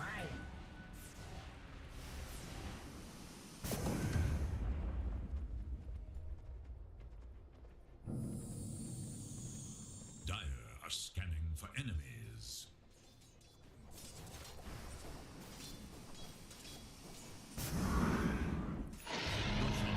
Oh, Roshan is down. Krylat gets the Aegis. That's the first Aegis of the game. 18 minutes in. So everyone marks that up. Next Rosh would be at... How long is it? 8 minutes? 26 minutes is the earliest that Rosh can respawn. 30 minutes it should be up. Well, 29 minutes it should be up. And they're quickly trying to dip.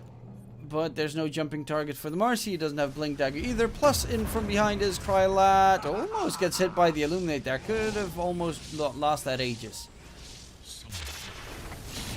And comes Blizzy from behind. Antoa does have a curse, but he's just dead. Chilling in his cold embrace. Will be taken down in the meantime. We do have Desperate already popping his ult, having his ulti on cooldown even. Charging for more, can they stun them up? It's the movement speed buff from Illusion that's just filthy. They will go for Lil Script, silence him up, make sure he doesn't get Shallow Grave off. He does in the end, but that means that Blizzy does not have a way out. And with the cooldown reduction on Rolling Boulder, down to 4 seconds, you can't just TP out in front of an Earth Spirit. Double kill secured. They did lose Antoa, but it's not really that painful. Actually, it's really good for them. Krylat's even almost done with the shard, which significantly increases the damage output. Tower is under attack.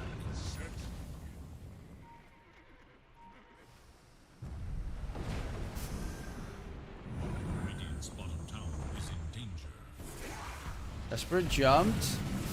Does have a BKB, pops it. Rupture's not available just yet. Illusion on the run. Though Illusion does not get away. BKB did not end. They do have the Rupture finally, but unfortunately he did not go wild and chase into Oblivion. Product keeping towards the top side. Mastery can try and hunt inside the trees. And now that they know that Squadix is there, okay, just dodges the Illuminate Blast. And look at that tower damage. They just blow up the tier 2 tower. That's the power of a Visage with drums plus Flads.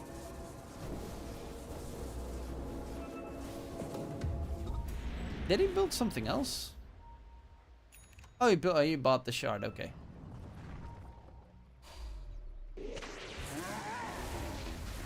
I was already thinking he should have a bunch more money than he actually does have. Omni Slash comes in onto Paradise. It bounces, the longest range bounce I've ever seen onto a creep. Krylat needs to be a little bit careful though. Silence is going to come up. And they take a lot of damage from the Illuminate Blast. Illusion's trying to continue for more Mastery. Visage staying alive for a bit longer. Doesn't have the stone for him. Actually... Wait, Gravekeeper's Cloak turns into the stone for him? Oh, okay, so it's the Gravekeeper's Cloak spell. I never knew that. Curse thrown out onto the Viper. Static Link is going to steal all the damage. Nice Visage Familiar Stun as well. And they're going in for more Squadix. Stays alive thanks to the Ghost Scepter. But they find a 4-for-1 trade. They only lost the Earth Spit. And that is, I would say, pretty okay.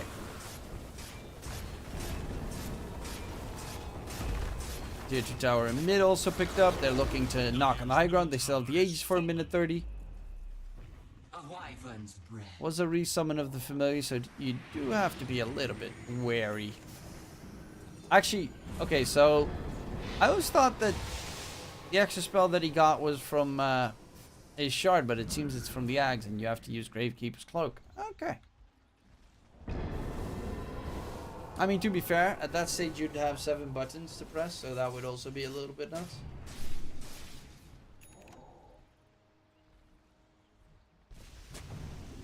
A wyvern's breath. Dire's bottom tower is under attack.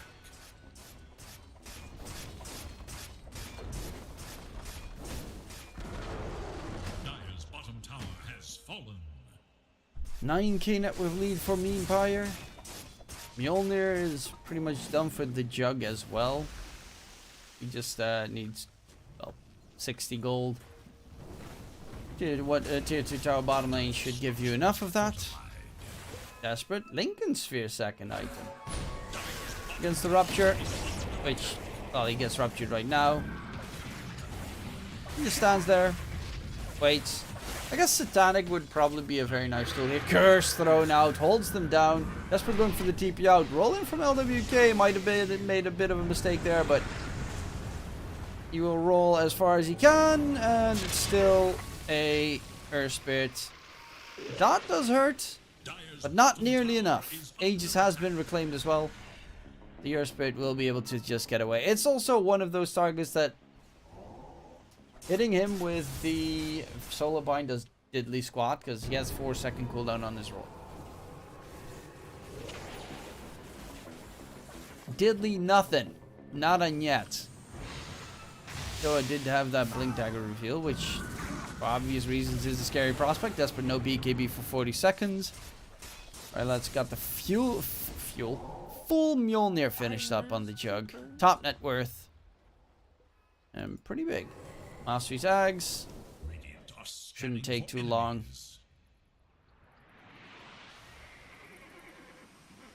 But at this stage, the question is more, how long can they hold out on the side of Meme Squad?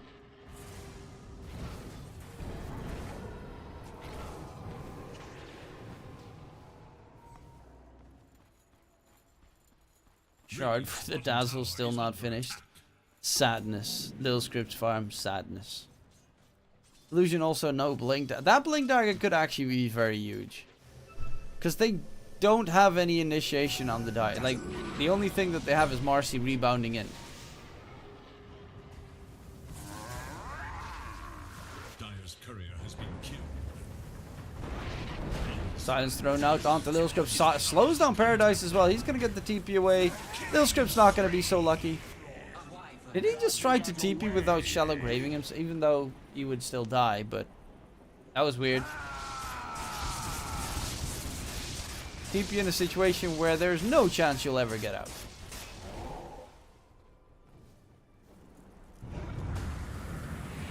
Pull in. Catches the Marcy by accident. Who is now silenced up, but focusing their attention on Paradise because he does not have a BKB. Illusion just had a very weird kick. Nice curse coming into play. And that will still be the Bloodseeker dead. +1 stun. Make that 2 stun. Squadix is down for the count. Rolling Boulder comes in. They're all dead indeed, Krylat. They are. They definitely are.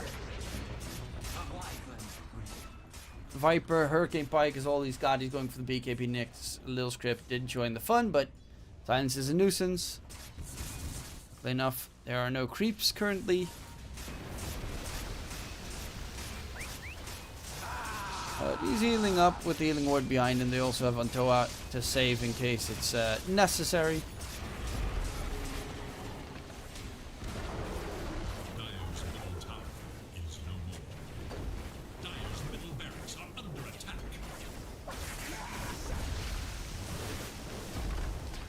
Dire's middle barracks. Pass back, going in for Marcy. He does have Gravekeep slow. Yeah, which he immediately pops. However, are they going to be able to keep him alive? Antoa does not have a curse. He does have the Cold Embrace. And the TP attempt. Illusion doesn't get on top of him. He will go for Earth Spirit instead. Who's going to roll away? Omni Slash bouncing all over the place. Nice toss back there. That Omni Slash could have been way more disastrous, actually. It looked like it should have been like a triple kill. Squadix does have the E-Blade available now. Mega kill! Unbelievable! Curse is up. Radiant's top tower. So Antoa's got that Blink Curse availability.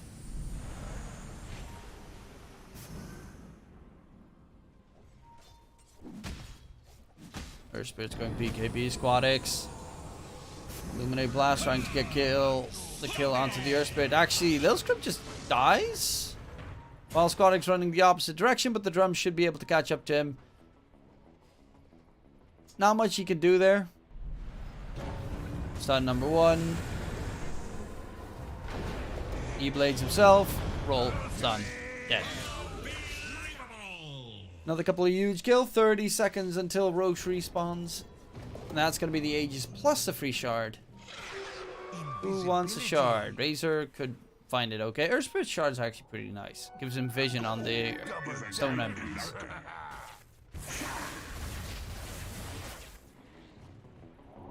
Wonderful. For the twins.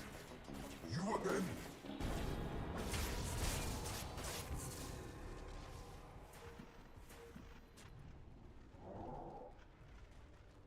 Dire's top tower is under attack. Dire's structures are fortified. Dire's structures are fortified.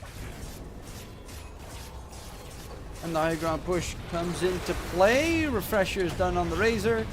And the curse onto Illusion. They don't have the E-Blade. Shallowgrave does come out. There is Desperate with his refresher usage. Paradise dies. They find 2 very important heroes going for Lil Script. Blizzy's even getting dove towards the fountain. Squadix does respawn. Desperate, no second BKB available. Does do a lot of damage, but GG gets called, and that is going to be game 1 for Team Empire. Hope! And it was, I mean, very, very impressive. Team Empire Hope is, you know, they're looking good. They started off with this new lineup a little bit dodgy and whatnot, but you know, they're building well together. They're gelling very well. That was game number 1. Very one-sided affair. We'll be going towards a short little break. My name is DK Truman. Hopefully you enjoyed the cast. If you do, don't forget to join the Discord. Wow, I got hiccups and burps at the same time. Don't forget to join the Discord channel. Link is in the description below. And I'll see you guys for game number 2. We do predictions and fun competitions in Discord. For instance, tomorrow there's ESL Malaysia. We have a prediction competition in our Discord. First place is 35 euros, second place 15 euros, and third place 10 euros. If you want to join the competition, don't forget to join the Discord. All you have to do is make your top 4 teams in order on who you think is going to be first, second, third, or fourth at ESL Malaysia. Post those into the competition channel and you will be in for the competition. So no strings attached, just join. It's a lot of fun. I'll be back for game number 2 after the break.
Welcome back, ladies and gents. DK Truman here. Hello. How are you? Game 2 between Team Empire Hope and Meme Squad about to go on its way. Marcy versus Tiny Pickup. Razor got banned, but the Viper is still available. Didn't work out that well for Meme Squad last game. Maybe this game. New round, new chances. Puck banned out. Chen obviously banned out because everyone loves Big Chen in this patch. Well, after the major, pretty much. Not really in this patch. 5 seconds. Kind of weird that it didn't really pop its head out until after the major, actually. Dyer's turn to pick.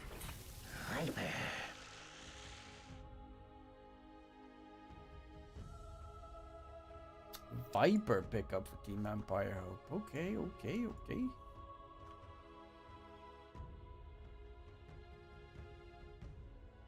Ten seconds remain. As we expected, Marcy Viper still pretty 5 seconds stable. remain. Kind of really good. Meme Squad, they've got the Tiny. Can still flex them, of course, towards mid later down the line if they want to. They're gonna go Dawn. Radiant's turn to ban.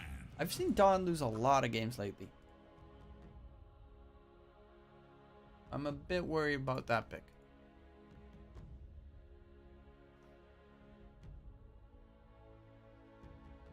Dyer's turn to ban. Jug banned out.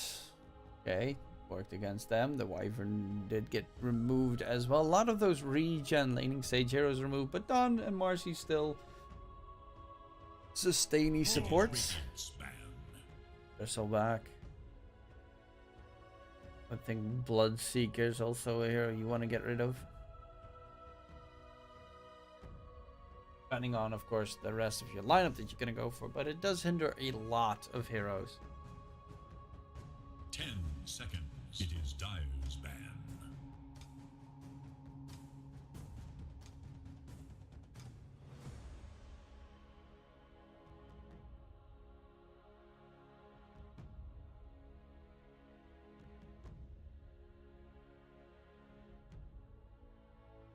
Seconds. 5 seconds. Radiant's turn to ban.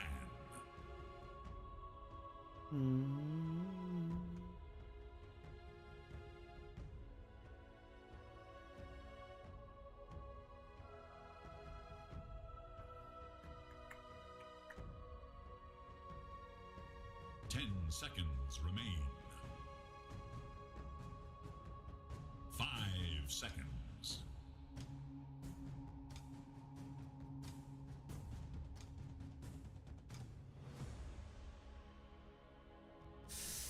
Five seconds. TB ban, Weaver ban, Dazzle ban. TB ban's an interesting one. Because TB, I mean, no, TB is not really a hero that I think is that strong this in this batch. I think the Weaver makes a lot of sense against Paradise, though. Plays a lot of Weaver. Enchantress, lane, dominating kind of support. Very annoying to deal with. I would kind of like Night Stalker on Meme Squad, but then you got 3 melee heroes and 5 seconds remain. Maybe not the safest routes.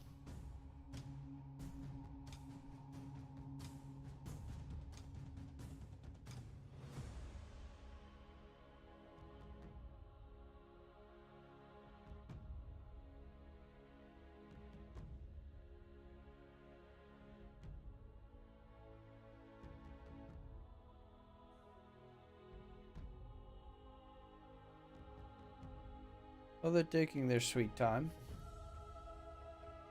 Other heroes that are still pretty strong. The spirits in general. Like Team Empire Hope, they right now only have 1 stun, and that's the Marcy Dispose. We saw that last game on Meme Squad. It was a really big problem because they could all just TP out.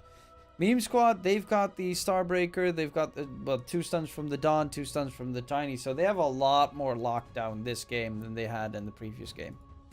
Already in their first 2 picks.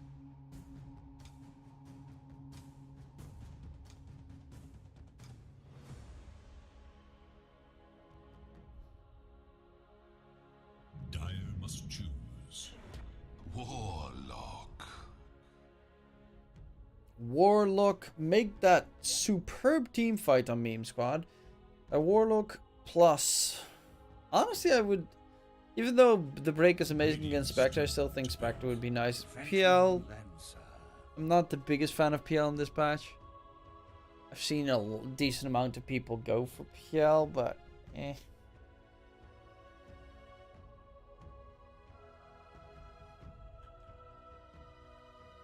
10 seconds.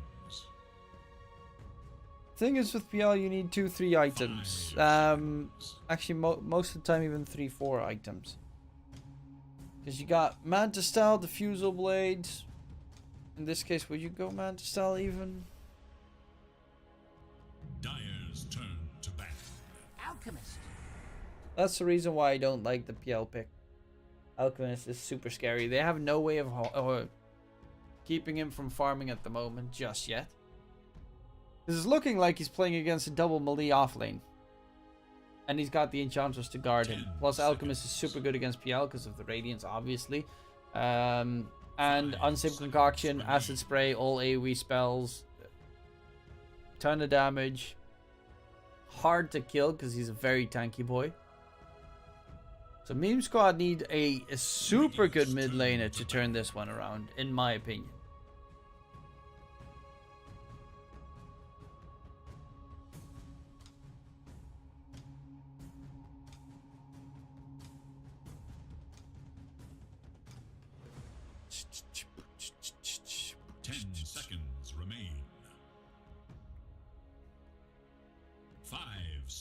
Remain.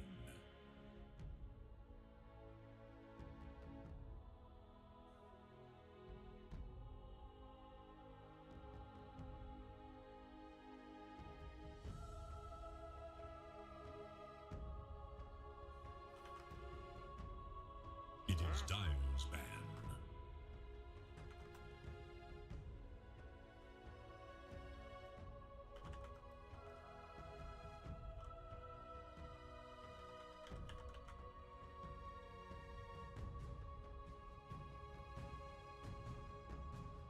Seconds remain.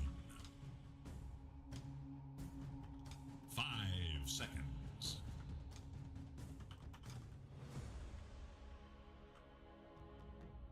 It is Radiant's ban.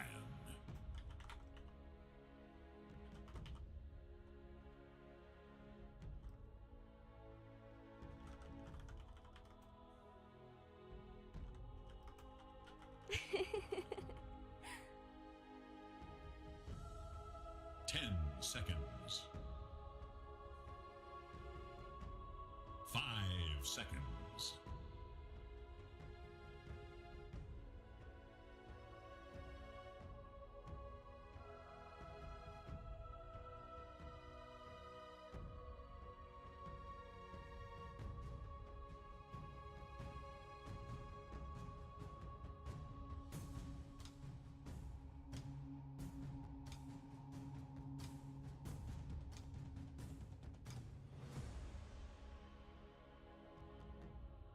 Dyer's turn to Radiant's turn. Okay, sorry, I was distracted writing a message. Zeus is pretty okay, but they immediately countered with the Storm Spirit. Storm Spirit's also good against PL. Granted, PL can drain your mana, but Storm Spirit's one of those heroes that just blows up all the PL illusions while zipping in. Yeah, I actually like Team Spirit Hope's draft. Game 2, I think it's, you know, it started off a little bit weaker, but it ended on a pretty high note. And high note it seems to be in my book. So Empire over Meme, game 2, 1.54 odds. Another 2 units, I would say.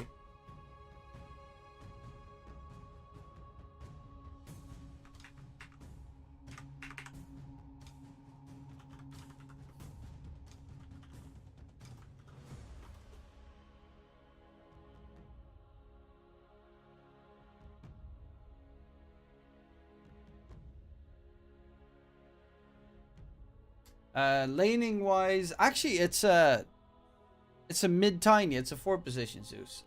It's pretty decent. Can't kill the Storm. Doesn't do shit against the Alchemist though. But you can kill off the Team Empire Hope heroes a little bit better. does mean that your offlane duo is going to be a Dom plus Zeus, which can kill off an Alchemist. Enchantress is a little bit tougher to deal with. It's a PL Warlock versus Marcy Viper. Same story as last game. You can kind of kill the Warlock. PL is going to be very hard to kill.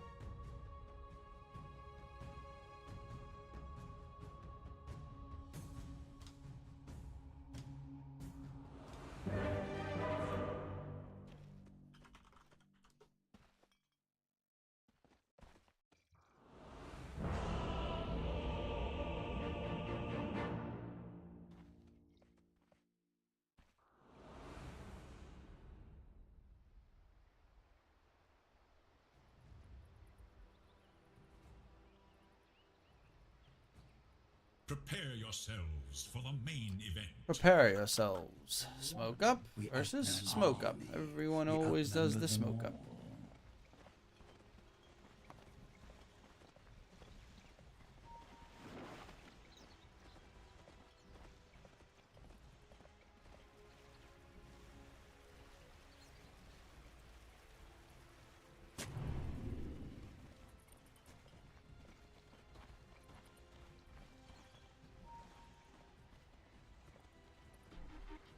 They really need to stop Krylat from getting farm in the lane. That's a super big necessity. A little bit of a scary one as well. Checking if there's no rune as ward place. Desperate doing the same thing on the opposite end. 30 seconds and counting. And Illusion, is he gonna go for the Zappy counter Hordy? I guess it's a 2-for-2 bounty rune trade. No big shenanigans. Don't think anyone's going to go wild and walk up the enemy's high ground right now. Because I think they have a bit of a clue where the enemy is. Krylat's going to check if he can get a free bounty. Actually, he might just pick it away from Illusion. Throws out the stun. Krylat gets the stun. Picks up the bounty. 3 bounty runes for Team Empire. Krylat will take a heap of damage in the process. But with the tangos... Actually, he's gonna walk back to base? TP to lane? Oh, he's just gonna TP to lane immediately. So rip TP. We outnumbered you. We outnumber them all. They make sure that there's no creep camp there. The Enchantress can easily get the good creeps from.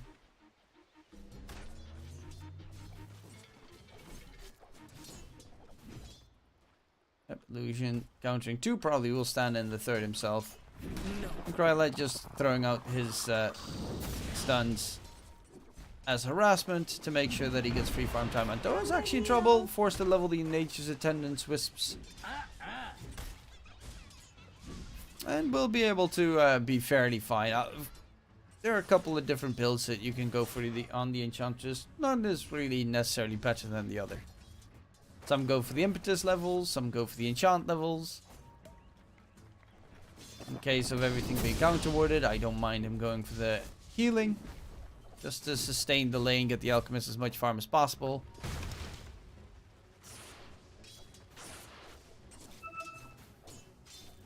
Desperate to mid up against Squad X, of course, with a rotation, which is, I think, going to be a very big necessity. The problem is, Zeus is okay in rotating, but Marcy is so much scarier with the rotation. Zeus is... Denied.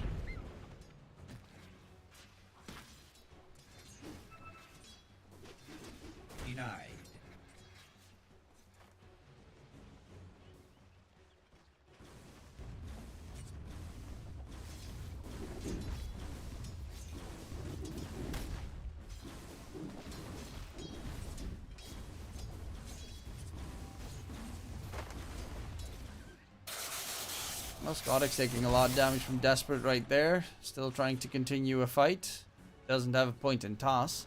But it's water runes to be secured, of course. Both of the mid laners have their bottles already delivered. Paradise taking a lot of damage in that top lane. Let's have Lil Script to heal him up in the meantime. Krylat stuns up Illusion, takes a lot of damage because, of course, you get armor reduction from acid spray, and unsafe concoction is physical damage, so you get a lot of damage from that combo. And Krylat doesn't even have a point in Grievel's Greed just yet. So he's not on that heavy farming frenzy.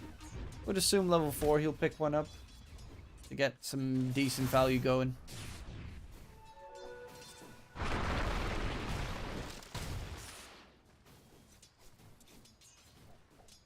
Yeah, that creep was a little bit too far out of reach for Desperate. Would probably kill him if he went for it.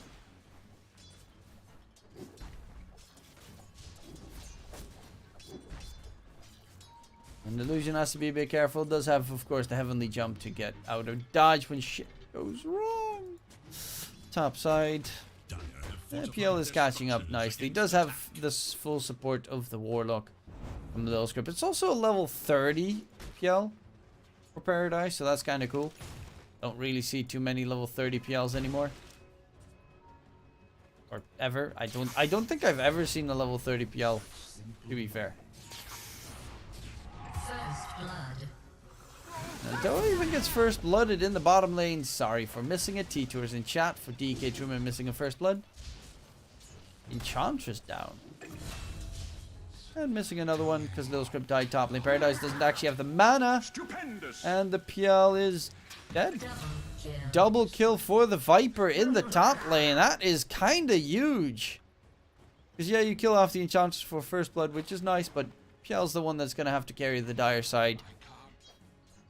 And Mastery has now got full domination of the top lane.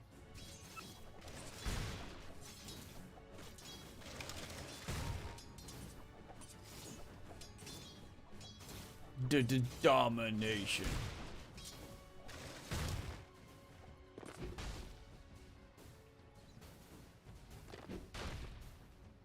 Oh, 1k net worth advantage. Krylat does have that 1 point in Grievel's Greed. Does he have any stacks coming into play? Not yet. His teammates are not giving him that satisfaction. Desperate trying to get level 6. So he can go and zip all the way about. Of course, Blizzy did get first blood, and that helps him in terms of net worth. Significantly double top lane. That Marcy is very well farmed. Looking for Lil Script. But didn't have the jump off from Mastery, so he could get the catch. Bottom lane, Antoa. Kiss the good dude, young. Yep, that's another one. Antoa does not respect the amount of magic damage, just in general, the burst that can come out from these two heroes, which is immense. Krylat fearing it a little bit more. Blizzy's level 5. Level 3 Celestia, I'm a level 2 Starbreaker. It is a ton of damage to deal with. And Antoa. Creeps are going to pick up a nice Centaur Conqueror. And he's just going to try and harass Blizzy out of the lane. Giving Krylat free farm. Mid lane, Desperate versus Squadix, both level 6. Oh, Illusion, what a rotation. Double damage gets picked up by Lil Script as well. Squadix. He's not going to chase forward for the Marcy, but that is super good from Illusion. They tried to... Storm was trying to bait out as much damage as he could, but got out. Lil Script will be caught out, though. Won't even be able to get much done with that double damage, but then again, it's Warlock with double damage. It does nothing. And Hellbear Smasher to harass. Dire's top tower is in. Krylat's going for the Radiance Rush. Yep. Classic Elk. Jumping in for Paradise. Doesn't have Doppelganger just yet, but now he does, and that dispels, of course, the debuff, which is kind of huge. Squadix actually rotates bottom, gets skill into Krylat. You know where the real Paradise is. He's going to be trying to heal up. Disposes of it. Rebound's available again. And they will get a jump in onto Paradise. Still find the kill. Chasing for Lil Script behind the tower. They're diving through. No TPs coming into play because Squadix, well, he just ganked the bottom lane. So they know that it's reasonably safe in the top side. However, there will be a TP coming into play from Illusion. Heal bomb on top as well. Lil Script's not even dead. And this is big. 4 kill streak picked up. Blizzy, level 6. I think he just got level 6 in that bottom lane as well to make that ulti happen. So all of a sudden, they went very deep for a very long time. Shadow Ward keeping Lil Script alive during all of that.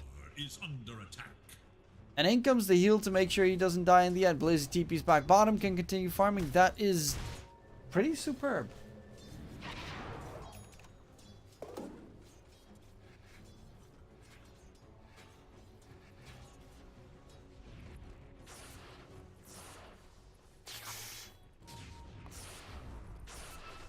Radiant's middle tower is under attack. Huzzah!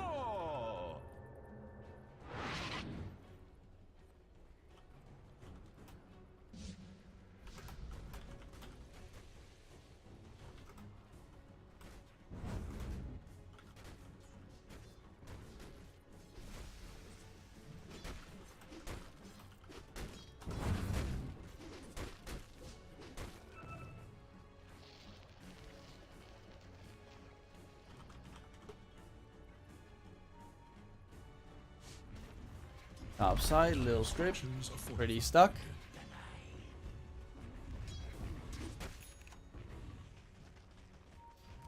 But Paradise's net worth is kind of a laughing matter. It's horrible. Horrid. They're trying to bait out the doppelganger so that they can go for the jump in immediately afterwards. It's actually a pretty smart move. Radiant's courier makes the ultimate. If he's not careful, he just gets jumped at and dies. But there is a rotation from Squadex. He's almost done with the Blink Dagger on the Tiny. And won't be able to catch up.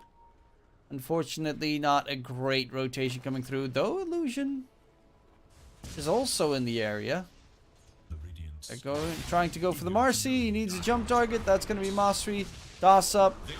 And actually, Illusion underneath the tower. That is a bit of a mistake. The heal bomb comes up on top. They will keep Illusion alive. No TP's coming in from Team Empire Hope, actually. And Toa walks in finally. But the Storm, yeah, they're a little bit low to try and get something done. Desperate gets a kill, but takes a heap of damage. He's actually going in further for Illusion. Blows him up next. And Toa is just walking the front lines in the meantime.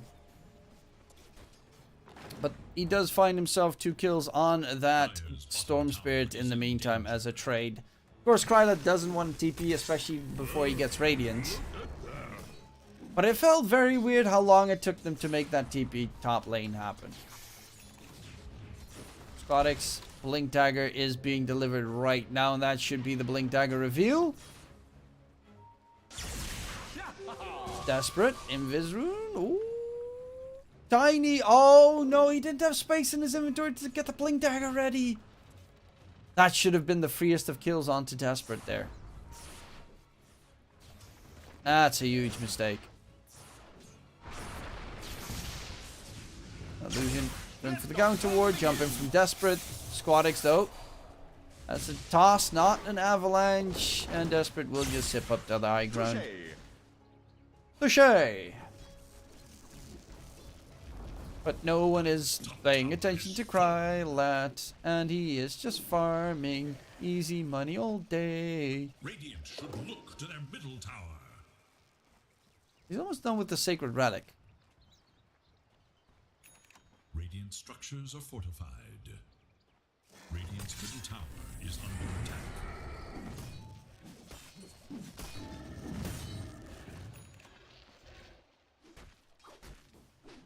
He's actually pretty much done with the Sacred Relic. This is a fatty boom boom alky.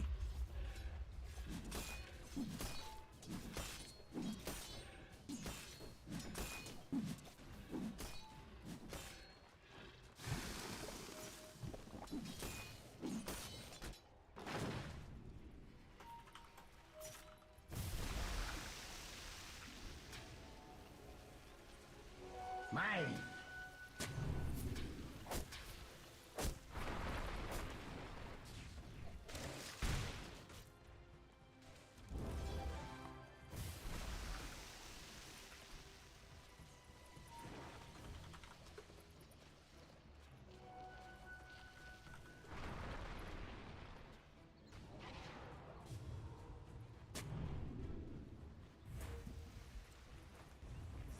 Dire's middle tower is under attack.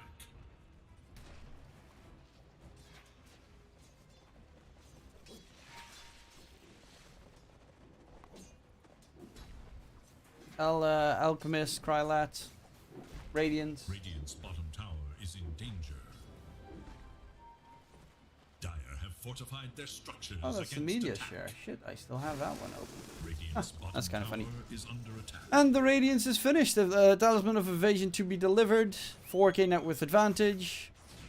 They are looking for a fight here. Quick jump onto Blizzy, but the Avatos in return blows up LWK, gets vision of the rest of the Radiant team. And they are looking to kill off the Enchantress. Radiant's Right bottom tower click. DOS dead. Radiant's bottom tower has fallen. Get the kill bottom. Jumping onto Paradise. The PL does get his doppelganger going, but they find the real one, and that is a very important kill. Paradise is going for the Yasha. Oh, actually has Diffusal Blade completely finished, which is nice, but you are, like, Radiance is done on the Alchemist. He is 3k ahead of you. He's going for a nice stack as well. That's why he's turned the Radiance off. Uses the Radiance to stack the camp. Oh, well, the golden pump fake. They do have a lot of magic AoE team fight on the Dire side, which is kind of scary. Radiant are scanning for enemies.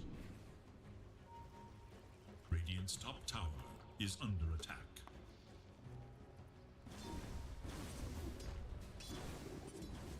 Next item BKB for him. Squad X going for the Echo. Radiant should look Desperate to their middle Gaia, tower. Mastery, Hurricane Pike. What does Blizzy have? He's going for the Deso. That's actually a pretty good tool, especially with the PL on your side, to kill off an enemy pretty quickly if you get the debuff going. The PL can't fight at all just yet. Blizzy's actually the one getting caught topside. No way to keep him alive. Krylak will get stunned in the meantime. Didn't you hear me telling you to throw it? But they're all just trying to guard Paradise and make sure the PL doesn't die at this stage.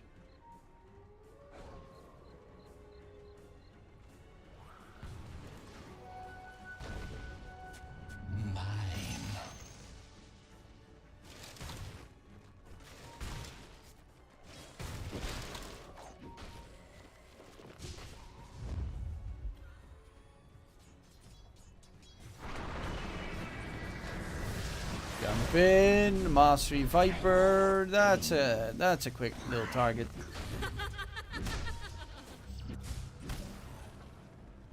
Radiant's bottom tower is in danger. The Radiant glyph is now active. Radiant should look to their middle tower. Look to Too their salty for scouting purposes. They do find the target they want, I guess. Antoa doesn't get the heals off in time. There's going to be a big zip flying by. Lil Script does die, gets the golem drop. But Krylak's looking for more than just, well, that, you know, $100 from the golem. Squadix as an Avatos. He's considering it, but would just be sacrificing his life, probably. Can he get a freebie? Mastery would be nice. There's the toss back. Good stun combo as well. They blow up Mastery and they should be able to get themselves out. Or will they? PL comes charging for Desperate. Chooses to go for the Electric Vortex instead of Ball Lightning. LWK is next. And yeah, if the Alchemist is not joining the fight, you can definitely see that they are severely weaker than their opponent. He has 11k net worth on him, on the Alchemist. He is all their net worth. tower is under attack.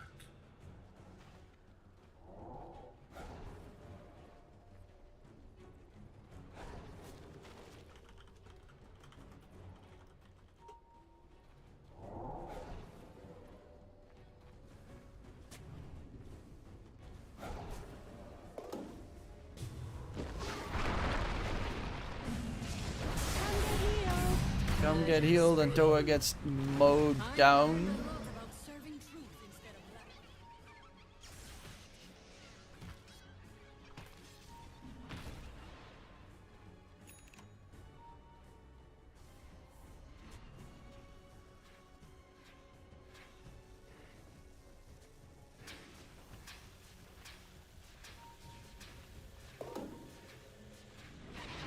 Dire should look to their top tower. Oh, Krylet's gonna get stunned. And Illusion, does he have his ults? 5 seconds off. Otherwise probably would have scouted it.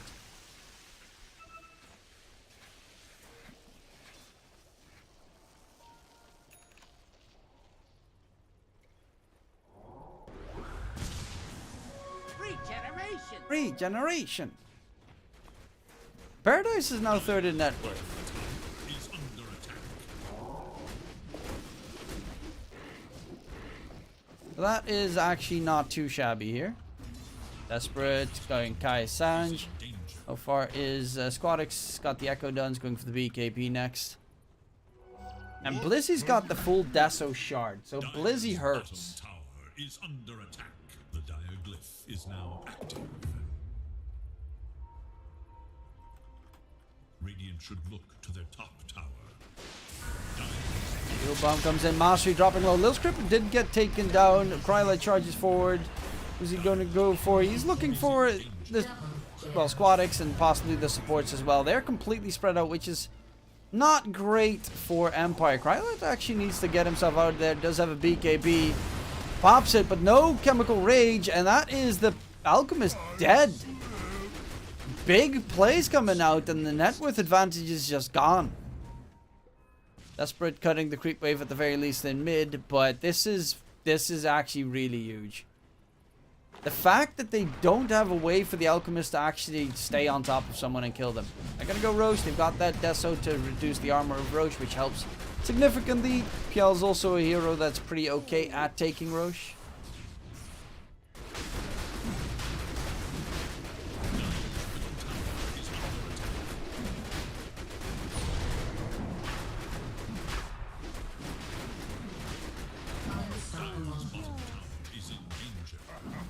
No, and Toa is another one gone. And the Alchemist, even though he is so farmed in these fights, honestly, their opponents are playing it very nicely by just not sticking together whatsoever. Mastery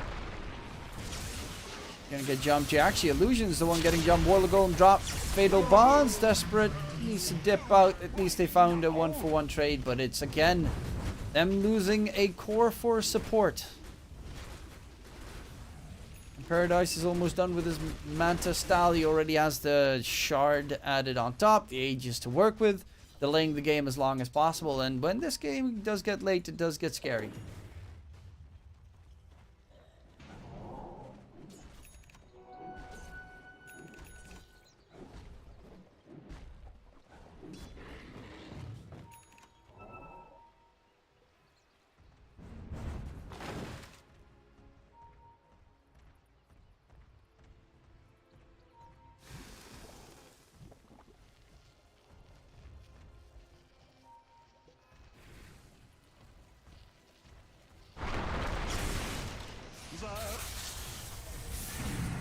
Jump in on Squadix. Heal bomb comes out, but he pops the haste rune, and Squadix is gone.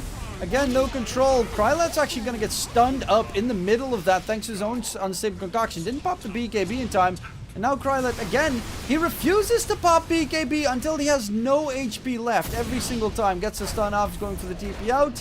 He'll get the TP to safety. But Krylet's really got to have to use his shit sooner.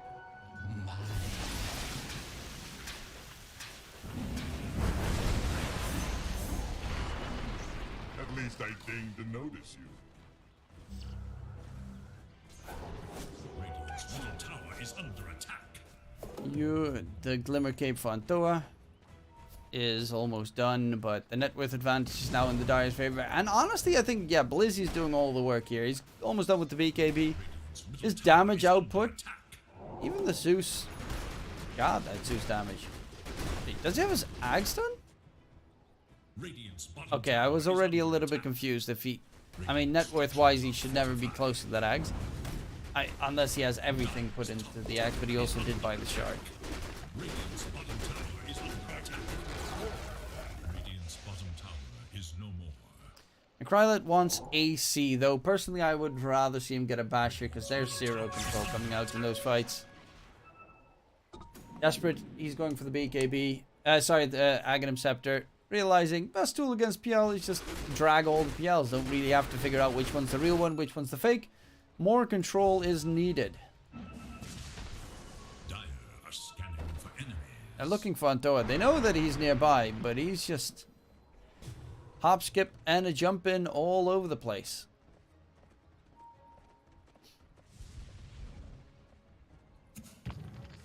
So Squadix down a little bit more. Needs to get the heal off. Does not seem to be the case. Or maybe? Ah, nope, zap. Rip. Hop, skip, and a jump. And right now, like, this shows exactly what's up. PL comes close, he blinks out because he's scared. He's a wuss.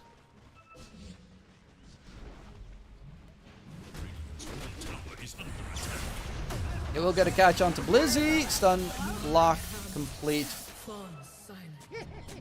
And finally, they're the ones that get the initiation, though Marcy needs to be fairly careful here. Smoke up from behind. There is no vision of the Radiant's team in the area.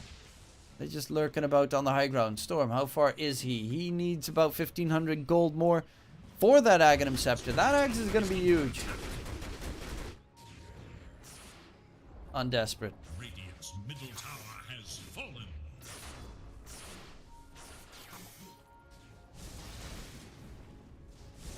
Stupendous!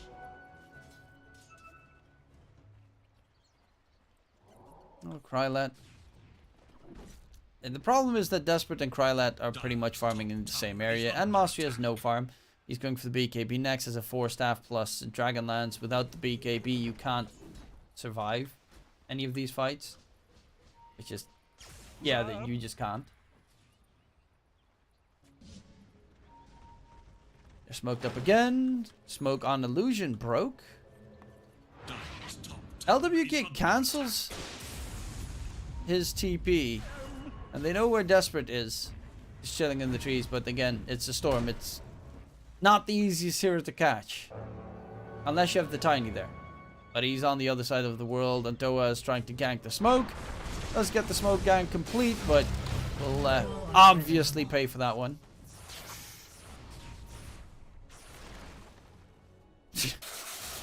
Lizzie.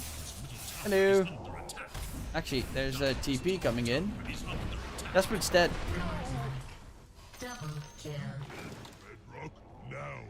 I think Desperate has had 3 deaths that have all been very easy to dodge so far. Because again, he dies for absolutely no reason right there. 0. Illusion. Kind of remarkable that he even dies there.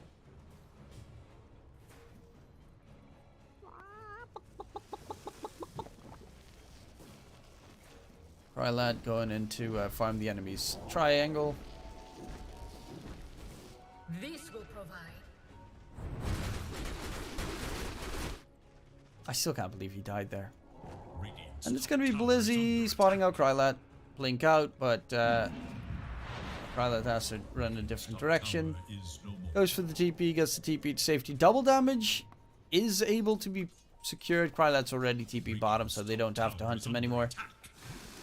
AC is done on the Elk. No buyback. Still no Basher. Still think Basher's kind of a necessity. Paradise, he's going for Heart.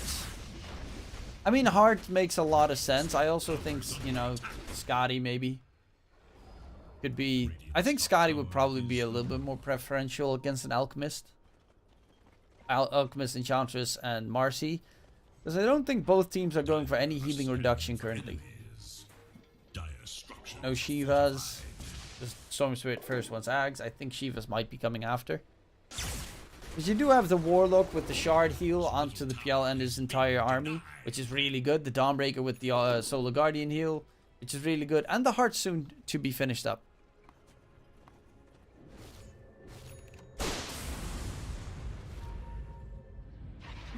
Oh, Zeus ulti scouts out where everyone is.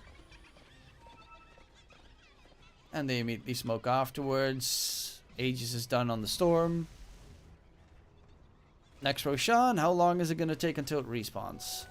We'll see in 20 seconds. Sip in, onto Squadix, get the control going. There's going to be the heal bomb in return to have the damage. Squadix is dead. Blizzy does get a lot of damage in return off.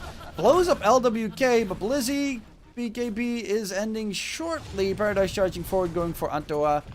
And the rest of the team is going to dip out. It's a 2-for-1 trade, but it's the 2 supports for the mid laner, which is okay. Desperate.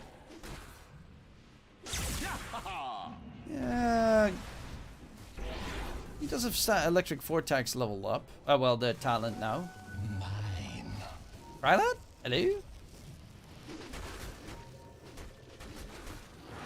But yeah, you can really see in that fight that a Basher is just needed.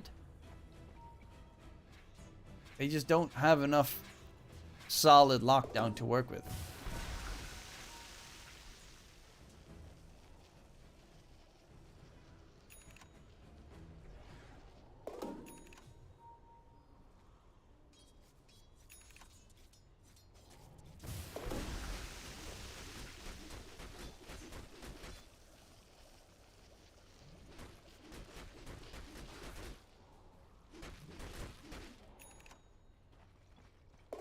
LWK. Blink Dagger is at least done on the Marcy. Krylat. What's it gonna be? What's it gonna be next? PL is, yeah, he's going Scott. Like, PL's HP pool is getting out of control.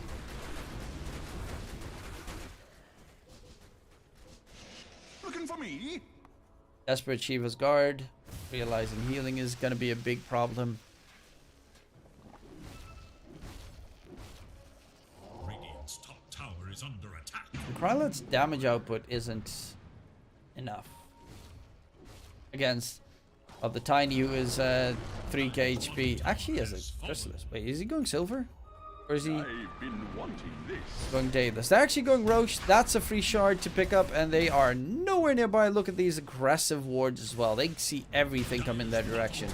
So that's going to be the second Aegis as well, picked up by the dire side.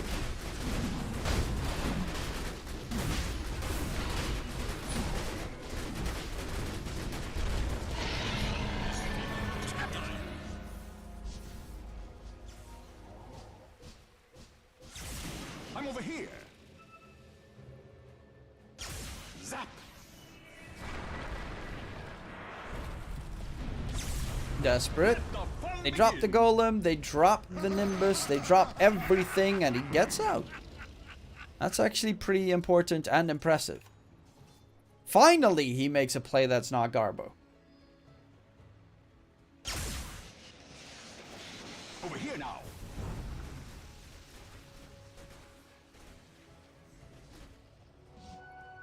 Lizzie's going Basher, Paradise going Scotty, Squadix. Still don't know what he's necessarily going for.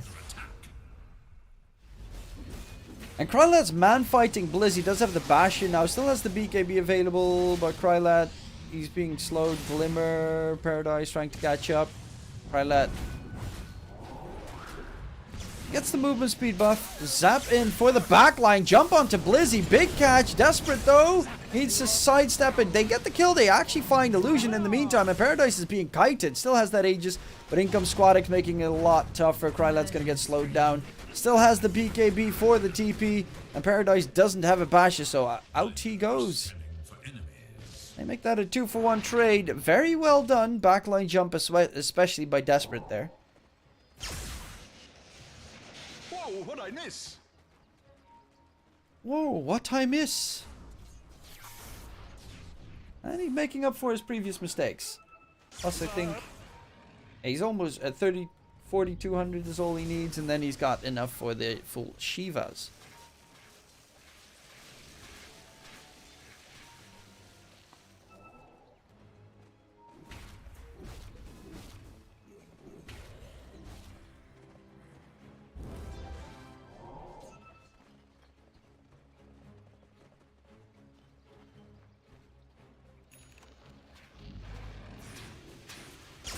I'm over here.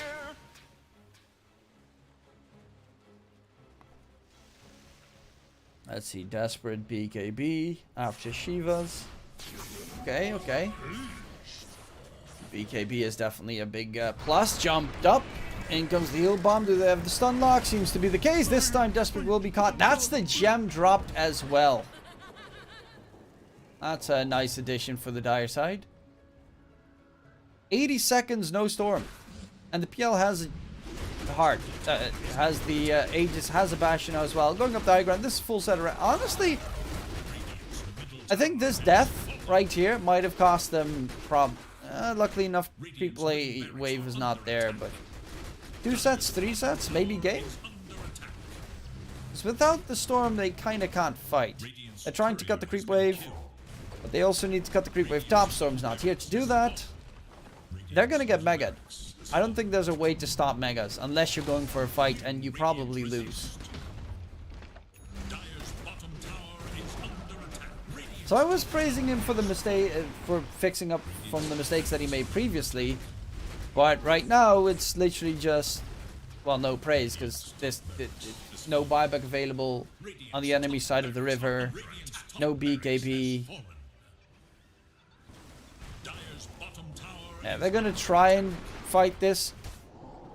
Krylet gets interrupted on the TP by the Nimbus from Illusion.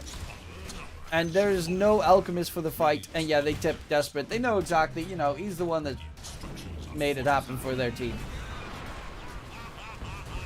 In comes Krylet, does have the overwhelming blink going forward. Zip, Electric Vortex Drag. They find themselves 2 kills. They're trying to finish up for the Megas, but Krylet does still do a lot of damage here on the Alchemist. Does have overwhelming blink, so you gotta be a little bit on the wary, careful side. Paradise charging forward to get the catch onto Marcy. They're just fighting on a completely different angle. Illusion's actually about to drop Desperate again. He does have a buyback available this time, at least on the Storm Spirit. I thought he had a buyback. Never mind. Did I completely missee that? Was that the Alchemist that I had covered on? Or was that Illusion? Oh, that was Illusion. My bad. He doesn't have a buyback. Desperate just died because he ran out of mana. Well, he's dead for another 75 seconds. Another good play that turns out into a very bad play. Huh.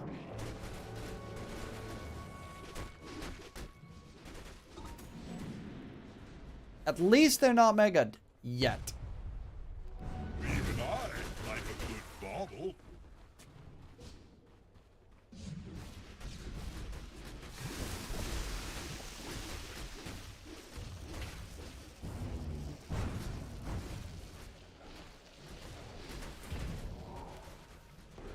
Okay, trying to go in on Illusion, and that is the Zeus very quickly taken care of, but the rest of the team, they are missing a very big core. Mastery buys back. Marcy, can he get away? Does not have mana left. Does have spooted legs, but won't be able to run into the tree. Squadex is going to be the target for Krylat. Turns his attention to the PL, but look at the HP on the PL. He just tanks everything, or does he? The stun comes out from Krylat's Basher. And Paradise trying to continue 10 seconds until Storm is back alive. They will lose LWK again. And Toa in the trees. Glimmers himself. There's a Zeus Nimbus giving vision. Krylat's going to get stunned from his own unsafe concoction. And that looks like the Alchemist is dead. Does have a buyback available. Zip comes in. Gets a 4-man Electric Vortex Drag. Desperate jumping about as much as he can. In from behind comes Krylat with that TP. Should be able to find 2 kills. And it's still Paradise chasing in after Mastery, which he will manage to find, and Paradise should be able to even run away. Actually, Krylat does have a stun to throw out. Can he dodge this? Yep. They need that Storm Zip coming in. Actually, the Bash comes out onto Paradise. Why is he not going? Dude! Kill Paradise! For the love of God! They will finally get the kill onto the PL. And Blizzy, luckily enough, you know, Skull Basher doesn't bash after 4 hits. I think it might have even been 5. But it was 4 buybacks used on the Radiant side. Rylet rushing forward, trying to open up the map a little bit. There is no buyback actually on the PL. For 600 gold. And Krylet got Millstrom. Is he gonna replace the Radiance for Mjolnir? Dire are scanning for enemies. Dire's middle tower is under attack.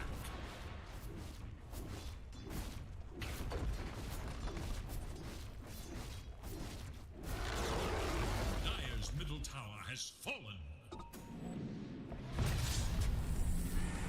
high ground push comes in. Lil Script's gonna get stunned. Warlock is dead. Does have a buyback though. And Blizzy is trying to split bottom lane out, which is a smart move considering he does have Solar Guardian.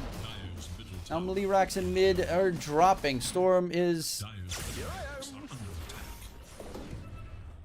Oh, Timeless Relic. Oh my god, that is just... That is stupid levels of value.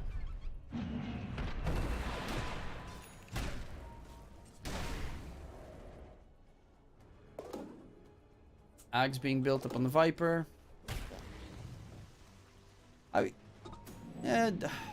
Radiant doesn't have a buyback on anyone, do they? Desperate actually has a buyback. He is level 26 now. He's got the shard on the Storm as well. So he actually does have damage. Net worth wise, both teams are pretty much on equal terms again. Roshan's up in 2 minutes. But top lane is being pushed in, which is a scary prospect because that means you're going to need to send someone back to... Well, someone to TP back, zip in, onto Illusion. And they find a quick catch onto the Zeus. Actually going for more here. The Warlock is the next target. Does have that Golem drop. And a nice Avatos with the Warlock Golem drop coming up on top. Kryla does pop his BKB, charging in for the Warlock. Desperate though. Haste Rune sprinting away from that engagement. The rest of the team kind of has to run out because Kryla doesn't have a BKB. And the Storm doesn't have the mana to help out Kryla. That's going to be the Alchemist dead. And they can't do a single thing about it. And Toa is trying to help out his teammate. But that's double diebacks on the Empire side of things. And that is pretty big. TP back to base. Indeed, that's what you got to do. Because Desperate, you're going to desperately have to try and hold on to this game. With your entire team being down in the dumps. Here I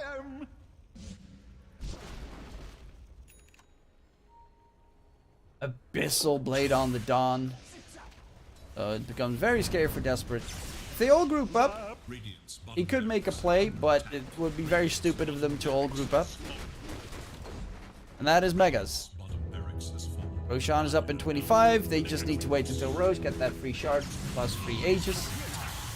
Free Ags. Or free Ags, sorry, not plus. Desperate.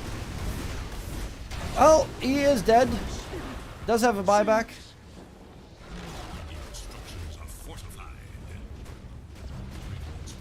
Still has a buyback.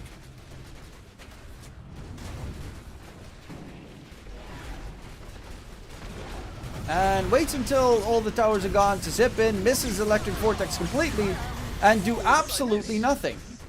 Wow. Okay, that's GG.